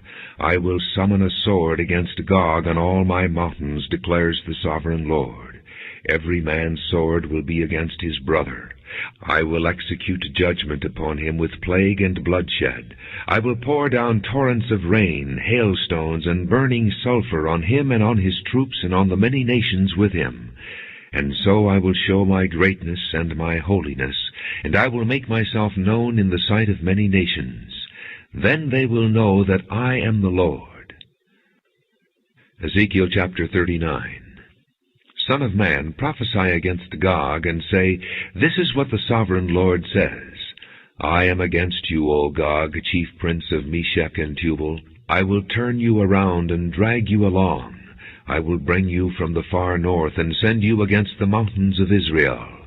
Then I will strike your bow from your left hand and make your arrows drop from your right hand. On the mountains of Israel you will fall, you and all your troops and the nations with you. I will give you as food to all kinds of carrion birds and to the wild animals. You will fall in the open field, for I have spoken, declares the sovereign Lord. I will send fire on Magog, and on those who live in safety in the coastlands, and they will know that I am the Lord. I will make known my holy name among my people Israel. I will no longer let my holy name be profaned, and the nations will know that I, the Lord, am the Holy One in Israel. It is coming. It will surely take place, declares the sovereign Lord. This is the day I have spoken of. Then those who live in the towns of Israel will go out and use the weapons for fuel, and burn them up, the small and large shields, the bows and arrows, the war clubs and spears. For 7 years they will use them for fuel. They will not need to gather wood from the fields or cut it from the forests, because they will use the weapons for fuel. And they will plunder those who plundered them, and loot those who looted them, declares the Sovereign Lord. On that day I will give Gog a burial place in Israel, in the valley of those who travel east toward the sea. It will block the way of travelers, because Gog and all his hordes will be buried there. So it will be called the Valley of Hamon-Gog. For 7 months the house of Israel will be burying them in order to cleanse the land. All the people of the land will bury them, and the day I am glorified will be a memorable day for them, declares the Sovereign Lord. Men will be regularly employed to cleanse the land. Some will go throughout the land, and in addition to them, others will bury those that remain on the ground. At the end of the 7 months they will begin their search. As they go through the land and one of them sees a human bone, he will set up a marker beside it until the gravediggers have buried it in the valley of Hamon-Gog. Also a town called Hamona will be there. And so they will cleanse the land. Son of man, this is what the Sovereign Lord says. Call out to every kind of bird and all the wild animals. Assemble and come together from all around to the sacrifice I am preparing for you, the great sacrifice on the mountains of Israel. There you will eat flesh and drink blood. You will eat the flesh of mighty men and drink the blood of the princes of the earth, as if they were rams and lambs, goats and bulls, all of them fattened animals from Bashan. At the sacrifice I am preparing for you, you will eat fat till you are glutted, and drink blood till you are drunk. At my table you will eat your fill of horses and riders, mighty men and soldiers of every kind, declares the Sovereign Lord. I will display my glory among the nations, and all the nations will see the punishment I inflict, and the hand I lay upon them. From that day forward the house of Israel will know that I am the Lord their God, and the nations will know that the people of Israel went into exile for their sin, because they were unfaithful to me. So I hid my face from them, and handed them over to their enemies, and they all fell by the sword. I dealt with them according to their uncleanness and their offenses, and I hid my face from them. Therefore this is what the Sovereign Lord says. I will now bring Jacob back from captivity, and will have compassion on all the people of Israel, and I will be zealous for my holy name. They will forget their shame and all the unfaithfulness they showed toward me when they lived in safety in their land with no one to make them afraid. When I have brought them back from the nations, and have gathered them from the countries of their enemies, I will show myself holy through them in the sight of many nations. Then they will know that I am the Lord their God. For though I sent them into exile among the nations, I will gather them to their own land, not leaving any behind. I will no longer hide my face from them, for I will pour out my Spirit on the house of Israel, declares the Sovereign Lord. Ezekiel chapter 40. In the 25th year of our exile, at the beginning of the year, on the 10th of the month, in the 14th year after the fall of the city, on that very day the hand of the Lord was upon me, and he took me there. In visions of God he took me to the land of Israel, and set me on a very high mountain, on whose south side were some buildings that looked like a city. He took me there, and I saw a man whose appearance was like bronze. He was standing in the gateway with a linen cord and a measuring rod in his hand. The man said to me, Son of man, look with your eyes and hear with your ears, and pay attention to everything I am going to show you, for that is why you have been brought here. Tell the house of Israel everything you see. I saw a wall completely surrounding the temple area. The length of the measuring rod in the man's hand was 6 long cubits, each of which was a cubit and a handbreadth. He measured the wall. It was 1 measuring rod thick and 1 rod high. Then he went to the gate facing east. He climbed its steps and measured the threshold of the gate. It was 1 rod deep. The alcoves for the guards were 1 rod long and 1 rod wide, And the projecting walls between the alcoves were 5 cubits thick, and the threshold of the gate next to the portico facing the temple was 1 rod deep. Then he measured the portico of the gateway. It was 8 cubits deep, and its jambs were 2 cubits thick. The portico of the gateway faced the temple. Inside the east gate were 3 alcoves on each side. The 3 had the same measurements, and the faces of the projecting walls on each side had the same measurements. Then he measured the width of the entrance to the gateway. It was 10 cubits, and its length was 13 cubits. In front of each alcove was a wall 1 cubit high, and the alcoves were 6 cubits square. And then he measured the gateway from the top of the rear wall of one alcove to the top of the opposite one. The distance was 25 cubits from one parapet opening to the opposite one. He measured along the faces of the projecting walls all around the inside of the gateway, 60 cubits. The measurement was up to the portico facing the courtyard. The distance from the entrance of the gateway to the far end of its portico was 50 cubits. The alcoves and the projecting walls inside the gateway were surmounted by narrow parapet openings all around, as was the portico. The openings all around faced inward. The faces of the projecting walls were decorated with palm trees. Then he brought me into the outer court. There I saw some rooms and a pavement that had been constructed all around the court. There were 30 rooms along the pavement. It abutted the sides of the gateways and was as wide as they were long. This was the lower pavement. Then he measured the distance from the inside of the lower gateway to the outside of the inner court. It was 100 cubits on the east side as well as on the north. Then he measured the length and width of the gate facing north, leading into the outer court. Its alcoves, 3 on each side, its projecting walls, and its portico had the same measurements as those of the first gateway. It was 50 cubits long and 25 cubits wide. Its openings, its portico, and its palm tree decorations had the same measurements as those of the gate facing east. 7 steps led up to it, with its portico opposite them. There was a gate to the inner court facing the north gate, just as there was on the east. He measured from one gate to the opposite one. It was 100 cubits. Then he led me to the south side, and I saw a gate facing south. He measured its jambs and its portico, and they had the same measurements as the others. The gateway and its portico had narrow openings all around, like the openings of the others. It was 50 cubits long and 25 cubits wide. 7 steps led up to it, with its portico opposite them. It had palm tree decorations on the faces of the projecting walls on each side. The inner court also had a gate facing south, and he measured from this gate to the outer gate on the south side. It was 100 cubits. Then he brought me into the inner court through the south gate, and he measured the south gate. It had the same measurements as the others. Its alcoves, its projecting walls, and its portico had the same measurements as the others. The gateway and its portico had openings all around. It was 50 cubits long and 25 cubits wide. The porticos of the gateways around the inner court were 25 cubits wide and 5 cubits deep. Its portico faced the outer court.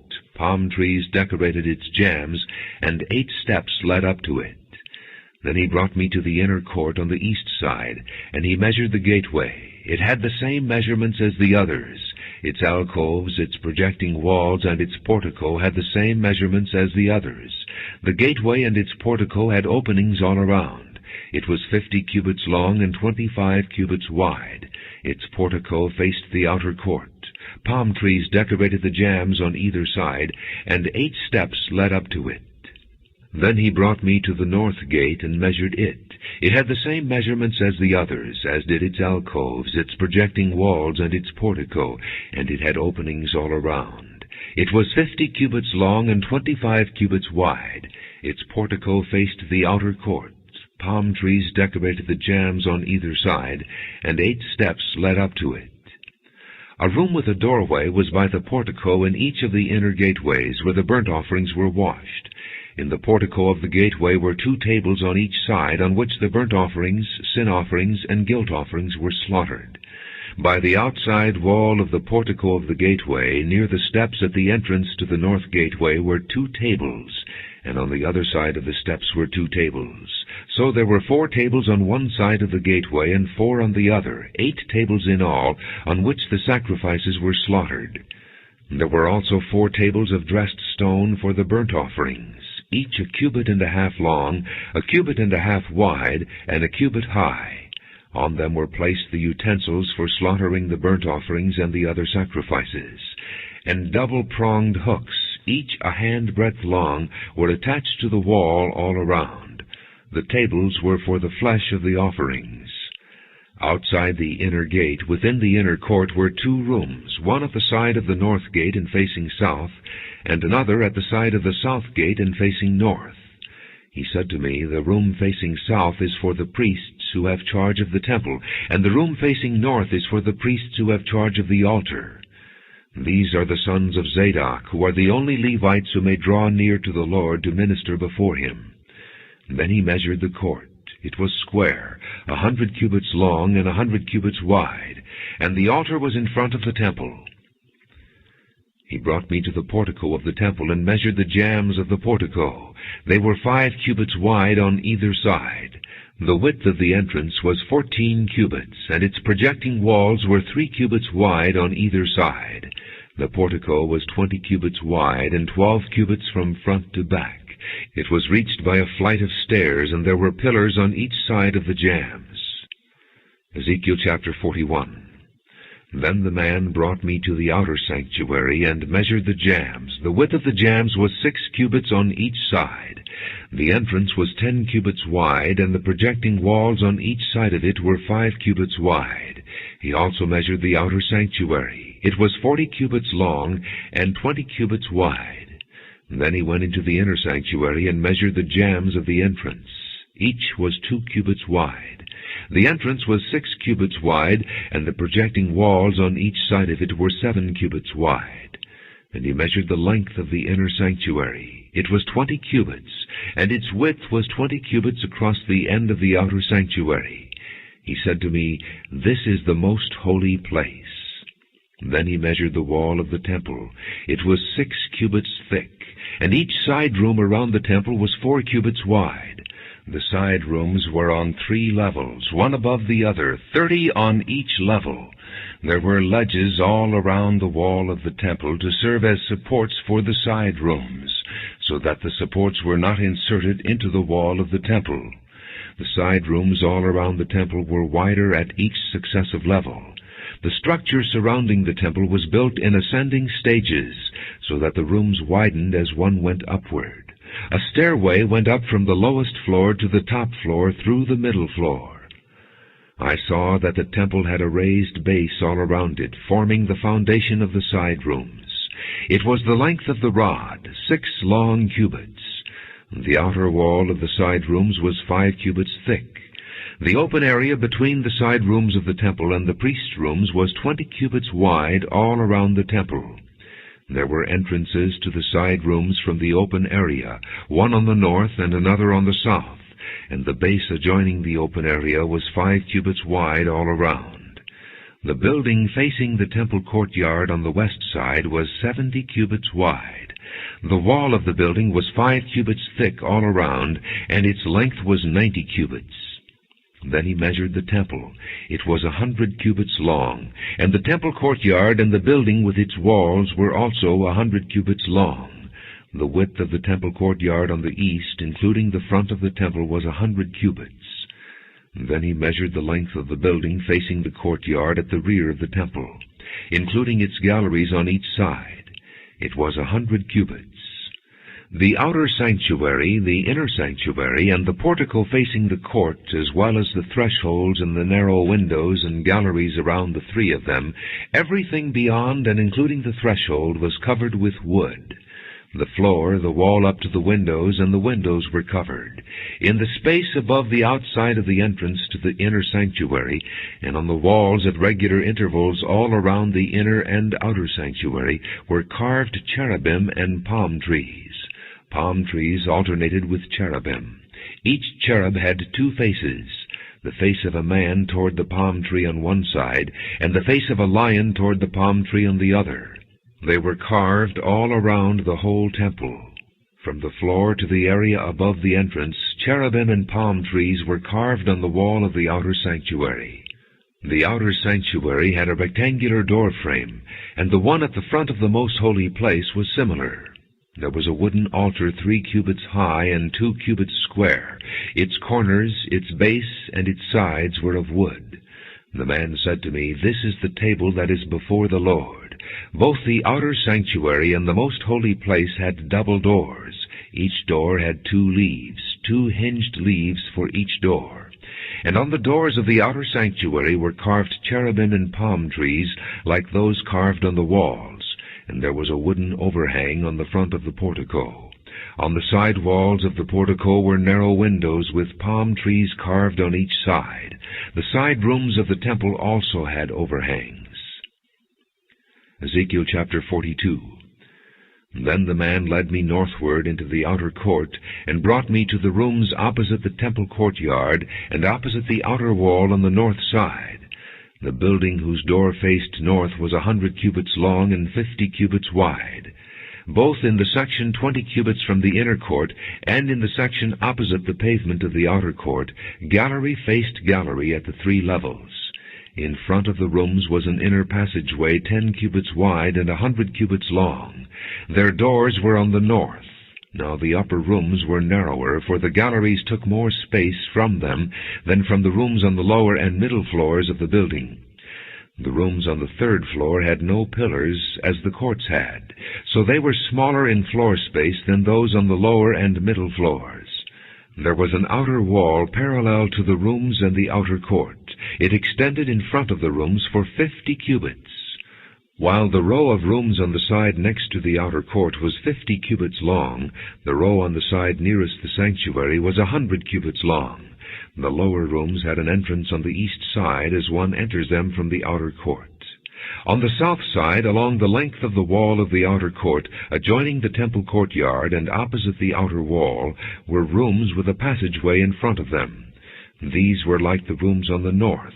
They had the same length and width, with similar exits and dimensions.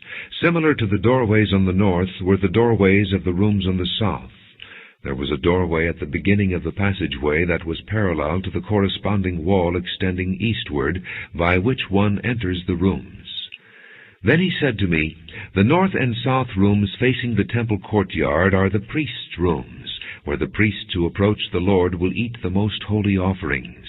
There they will put the most holy offerings, the grain offerings, the sin offerings, and the guilt offerings, for the place is holy. Once the priests enter the holy precincts, they are not to go into the outer court until they leave behind the garments in which they minister, for these are holy. They are to put on other clothes before they go near the places that are for the people." When he had finished measuring what was inside the temple area, he led me out by the east gate and measured the area all around. He measured the east side with the measuring rod. It was 500 cubits. He measured the north side. It was 500 cubits by the measuring rod. He measured the south side. It was 500 cubits by the measuring rod. Then he turned to the west side and measured. It was 500 cubits by the measuring rod. So he measured the area on all 4 sides.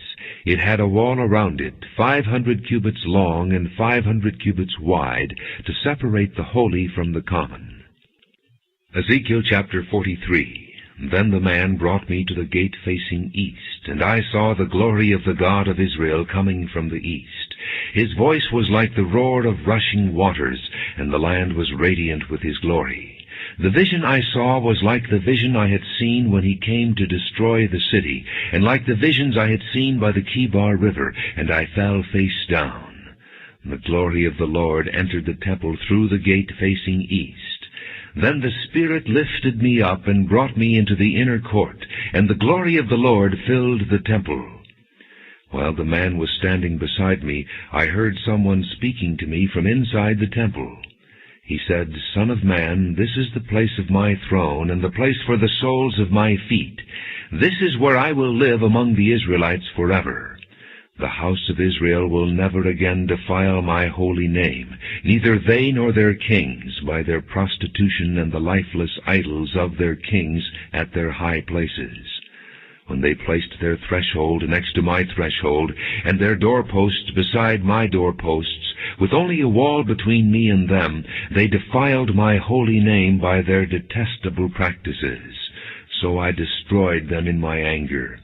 Now let them put away from me their prostitution, and the lifeless idols of their kings, and I will live among them forever. Son of man, describe the temple to the people of Israel, that they may be ashamed of their sins. Let them consider the plan, and if they are ashamed of all they have done, make known to them the design of the temple, its arrangement, its exits and entrances, its whole design and all its regulations and laws. Write these down before them, so that they may be faithful to its design and follow all its regulations. This is the law of the temple. All the surrounding area on top of the mountain will be most holy. Such is the law of the temple. These are the measurements of the altar in long cubits, that cubit being a cubit and a handbreadth.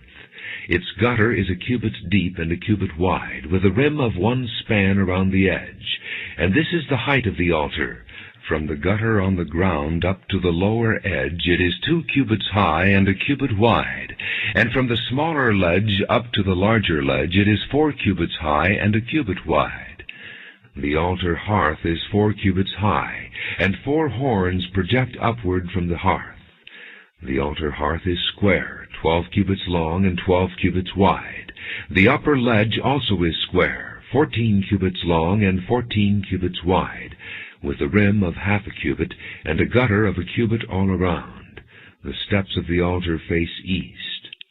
Then he said to me, Son of man, this is what the sovereign Lord says. These will be the regulations for sacrificing burnt offerings and sprinkling blood upon the altar when it is built. You are to give a young bull as a sin offering to the priests, who are Levites of the family of Zadok, who come near to minister before me, declares the sovereign Lord. You are to take some of its blood and put it on the 4 horns of the altar, and on the 4 corners of the upper ledge, and all around the rim, and so purify the altar and make atonement for it. You are to take the bull for the sin offering and burn it in the designated part of the temple area outside the sanctuary. On the 2nd day you are to offer a male goat without defect for a sin offering, and the altar is to be purified as it was purified with the bull. When you have finished purifying it, you are to offer a young bull and a ram from the flock, both without defect. You are to offer them before the Lord, and the priests are to sprinkle salt on them and sacrifice them as a burnt offering to the Lord. For 7 days you are to provide a male goat daily for a sin offering. You are also to provide a young bull and a ram from the flock, both without defect. For 7 days they are to make atonement for the altar and cleanse it, and thus they will dedicate it. At the end of these days, from the 8th day on, the priests are to present your burnt offerings and fellowship offerings on the altar. Then I will accept you, declares the sovereign Lord. Ezekiel chapter 44. Then the man brought me back to the outer gate of the sanctuary, the one facing east, and it was shut. The Lord said to me, This gate is to remain shut. It must not be opened. No one may enter through it. It is to remain shut because the Lord, the God of Israel, has entered through it. The prince himself is the only one who may sit inside the gateway to eat in the presence of the Lord. He is to enter by way of the portico of the gateway and go out the same way. Then the man brought me by way of the north gate to the front of the temple. I looked and saw the glory of the Lord filling the temple of the Lord, and I fell face down. The Lord said to me, Son of man, look carefully, listen closely, and give attention to everything I tell you concerning all the regulations regarding the temple of the Lord. Give attention to the entrance of the temple and all the exits of the sanctuary. Say to the rebellious house of Israel, This is what the sovereign Lord says. Enough of your detestable practices, O house of Israel. In addition to all your other detestable practices, you brought foreigners uncircumcised in heart and flesh into my sanctuary, desecrating my temple while you offered me food, fat, and blood, and you broke my covenant. Instead of carrying out your duty in regard to my holy things, you put others in charge of my sanctuary. This is what the Sovereign Lord says: No foreigner uncircumcised in heart and flesh is to enter my sanctuary, not even the foreigners who live among the Israelites. The Levites who went far from me when Israel went astray, and who wandered from me after their idols, must bear the consequences of their sin. They may serve in my sanctuary, having charge of the gates of the temple and serving in it. They may slaughter the burnt offerings and sacrifices for the people, and stand before the people and serve them. But because they served them in the presence of their idols, and made the house of Israel fall into sin, therefore I have sworn with uplifted hand that they must bear the consequences of their sin, declares the Sovereign Lord. They are not to come near to serve me as priests, or come near any of my holy things, or my most holy offerings.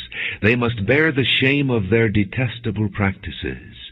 Yet I will put them in charge of the duties of the temple, and all the work that is to be done in it.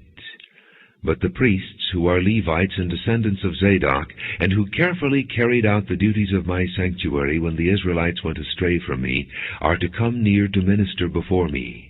They are to stand before me to offer sacrifices of fat and blood, declares the Sovereign Lord. They alone are to enter my sanctuary. They alone are to come near my table to minister before me and perform my service. When they enter the gates of the inner court, they are to wear linen clothes. They must not wear any woolen garment while ministering at the gates of the inner court or inside the temple. They are to wear linen turbans on their heads and linen undergarments around their waists. They must not wear anything that makes them perspire. When they go out into the outer court where the people are, they are to take off the clothes they have been ministering in, and are to leave them in the sacred rooms and put on other clothes, so that they do not consecrate the people by means of their garments. They must not shave their heads or let their hair grow long, but they are to keep the hair of their heads trimmed. No priest is to drink wine when he enters the inner court. They must not marry widows or divorced women. They may marry only virgins of Israelite descent or widows of priests. They are to teach my people the difference between the holy and the common, and show them how to distinguish between the unclean and the clean. In any dispute, the priests are to serve as judges, and decide it according to my ordinances. They are to keep my laws and my decrees for all my appointed feasts, and they are to keep my Sabbaths holy. A priest must not defile himself by going near a dead person. However, if the dead person was his father or mother, son or daughter, brother or unmarried sister, then he may defile himself. After he is cleansed, he must wait 7 days. On the day he goes into the inner court of the sanctuary to minister in the sanctuary, he is to offer a sin offering for himself, declares the Sovereign Lord. I am to be the only inheritance the priests have. You are to give them no possession in Israel. I will be their possession. They will eat the grain offerings, the sin offerings, and the guilt offerings, and everything in Israel devoted to the Lord will belong to them. The best of all the first fruits and of all your special gifts will belong to the priests. You are to give them the first portion of your ground meal, so that a blessing may rest on your household. The priests must not eat anything, bird or animal, found dead or torn by wild animals. Ezekiel chapter 45. When you allot the land as an inheritance, you are to present to the Lord a portion of the land as a sacred district, 25,000 cubits long and 20,000 cubits wide. The entire area will be holy. Of this, a section 500 cubits square is to be for the sanctuary, with 50 cubits around it for open land. In the sacred district, measure off a section 25,000 cubits long and 10,000 cubits wide. In it will be the sanctuary, the most holy place. It will be the sacred portion of the land for the priests, who minister in the sanctuary and who draw near to minister before the Lord. It will be a place for their houses as well as a holy place for the sanctuary. An area 25,000 cubits long and 10,000 cubits wide will belong to the Levites who serve in the temple as their possession for towns to live in. You are to give the city as its property an area 5,000 cubits wide and 25,000 cubits long, adjoining the sacred portion. It will belong to the whole house of Israel. The prince will have the land bordering each side of the area formed by the sacred district and the property of the city. It will extend westward from the west side and eastward from the east side, running lengthwise from the western to the eastern border, parallel to one of the tribal portions.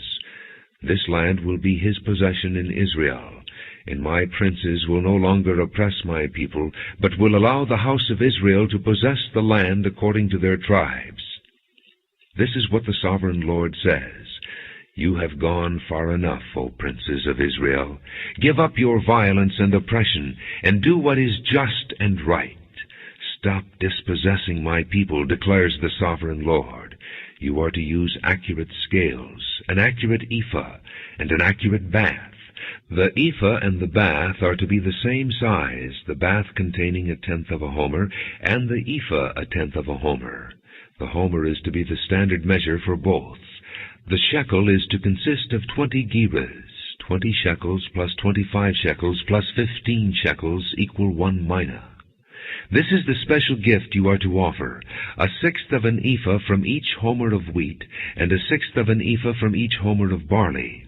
The prescribed portion of oil measured by the bath is 1/10 of a bath from each core, which consists of 10 baths or 1 homer, for 10 baths are equivalent to a homer. Also 1 sheep is to be taken from every flock of 200 from the well-watered pastures of Israel. These will be used for the grain offerings, burnt offerings, and fellowship offerings, to make atonement for the people, declares the sovereign Lord.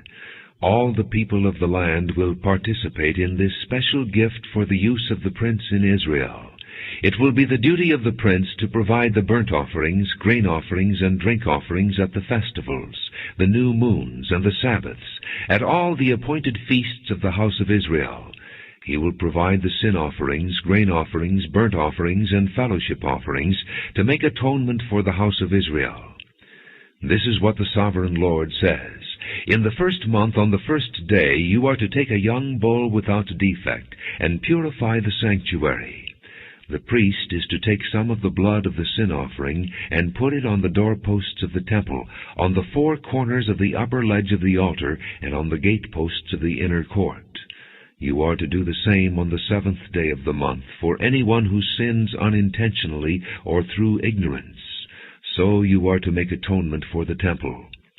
In the first month, on the 14th day, you are to observe the Passover, a feast lasting 7 days, during which you shall eat bread made without yeast. On that day the prince is to provide a bull as a sin offering for himself and for all the people of the land. Every day during the 7 days of the feast, he is to provide 7 bulls and 7 rams without defect as a burnt offering to the Lord, and a male goat for a sin offering. He is to provide as a grain offering an ephah for each bull and an ephah for each ram, along with a hin of oil for each ephah. During the 7 days of the feast, which begins in the 7th month on the 15th day, he is to make the same provision for sin offerings, burnt offerings, grain offerings, and oil. Ezekiel chapter 46. This is what the sovereign Lord says. The gate of the inner court facing east is to be shut on the 6 working days, but on the Sabbath day and on the day of the new moon it is to be opened. The prince is to enter from the outside through the portico of the gateway and stand by the gatepost. The priests are to sacrifice his burnt offering and his fellowship offerings. He is to worship at the threshold of the gateway and then go out, but the gate will not be shut until evening. On the Sabbaths and new moons, the people of the land are to worship in the presence of the Lord at the entrance to that gateway.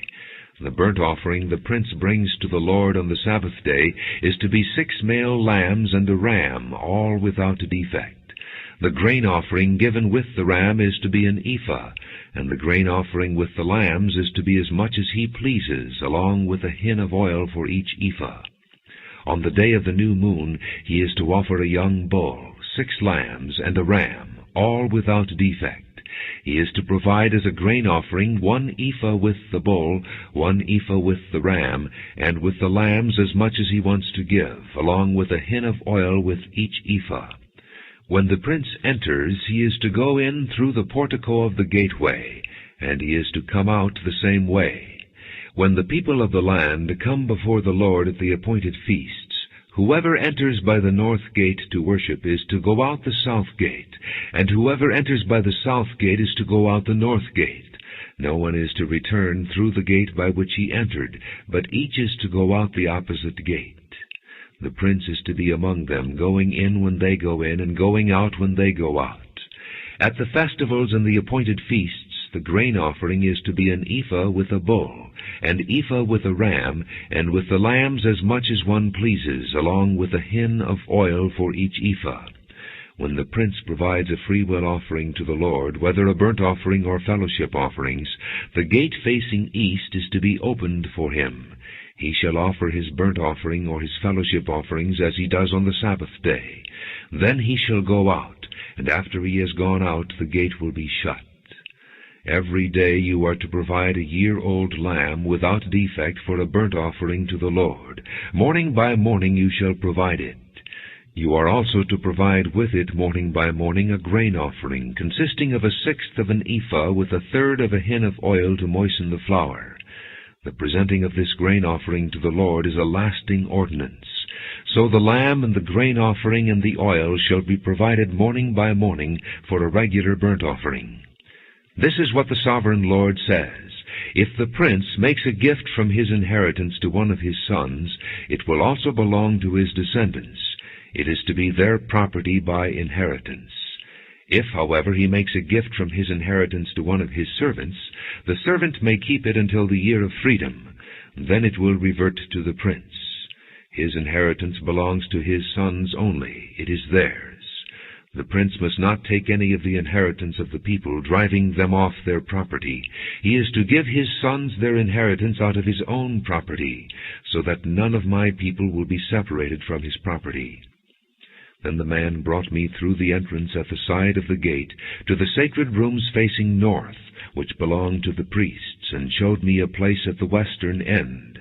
He said to me, "This is the place where the priests will cook the guilt offering and the sin offering, and bake the grain offering, to avoid bringing them into the outer court and consecrating the people." He then brought me to the outer court, and led me around to its 4 corners, and I saw in each corner another court. In the 4 corners of the outer court were enclosed courts, 40 cubits long and 30 cubits wide. Each of the courts in the 4 corners was the same size. Around the inside of each of the 4 courts was a ledge of stone, with places for fire built all around under the ledge. He said to me, "These are the kitchens where those who minister at the temple will cook the sacrifices of the people." Ezekiel chapter 47. The man brought me back to the entrance of the temple, and I saw water coming out from under the threshold of the temple toward the east, for the temple faced east. The water was coming down from under the south side of the temple, south of the altar. He then brought me out through the north gate, and led me around the outside to the outer gate facing east, and the water was flowing from the south side. As the man went eastward with a measuring line in his hand, he measured off 1,000 cubits, and then led me through water that was ankle deep. He measured off another 1,000 cubits, and led me through water that was knee deep. He measured off another 1,000, and led me through water that was up to the waist. He measured off another 1,000, but now it was a river that I could not cross, because the water had risen and was deep enough to swim in, a river that no one could cross. He asked me, "Son of man, do you see this?" And then he led me back to the bank of the river. When I arrived there, I saw a great number of trees on each side of the river. He said to me, "This water flows toward the eastern region and goes down into the Arabah, where it enters the sea. When it empties into the sea, the water there becomes fresh. Swarms of living creatures will live wherever the river flows.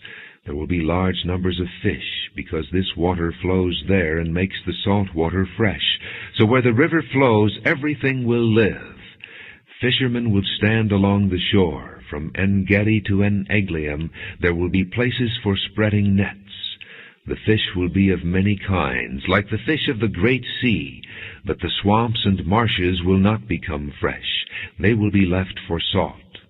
Fruit trees of all kinds will grow on both banks of the river. Their leaves will not wither, nor will their fruit fail. Every month they will bear, because the water from the sanctuary flows to them. Their fruit will serve for food, and their leaves for healing. This is what the sovereign Lord says. These are the boundaries by which you are to divide the land for an inheritance among the 12 tribes of Israel, with 2 portions for Joseph. You are to divide it equally among them. Because I swore with uplifted hand to give it to your forefathers, this land will become your inheritance. This is to be the boundary of the land. On the north side it will run from the great sea by the Hethlon road past Lebo-Hamath to Zedad, Berotha, and Sibrium, which lies on the border between Damascus and Hamath, as far as Hazer-Hatticon, which is on the border of Hauran. The boundary will extend from the sea to Hazar-Enan, along the northern border of Damascus, with the border of Hamath to the north. This will be the north boundary. On the east side the boundary will run between Hauran and Damascus, along the Jordan between Gilead and the land of Israel, to the eastern sea and as far as Tamar. This will be the east boundary. On the south side it will run from Tamar as far as the waters of Meribah Kadesh, then along the Wadi of Egypt to the Great Sea. This will be the south boundary. On the west side the Great Sea will be the boundary to a point opposite Lebo-Hamath. This will be the west boundary. You are to distribute this land among yourselves according to the tribes of Israel. You are to allot it as an inheritance for yourselves and for the aliens who have settled among you and who have children. You are to consider them as native-born Israelites. Along with you they are to be allotted an inheritance among the tribes of Israel.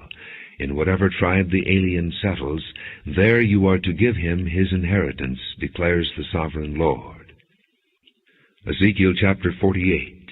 These are the tribes listed by name.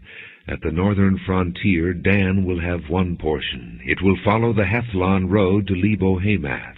Hazar-Enan and the northern border of Damascus next to Hamath will be part of its border from the east side to the west side.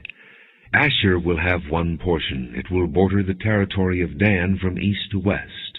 Naphtali will have 1 portion. It will border the territory of Asher from east to west.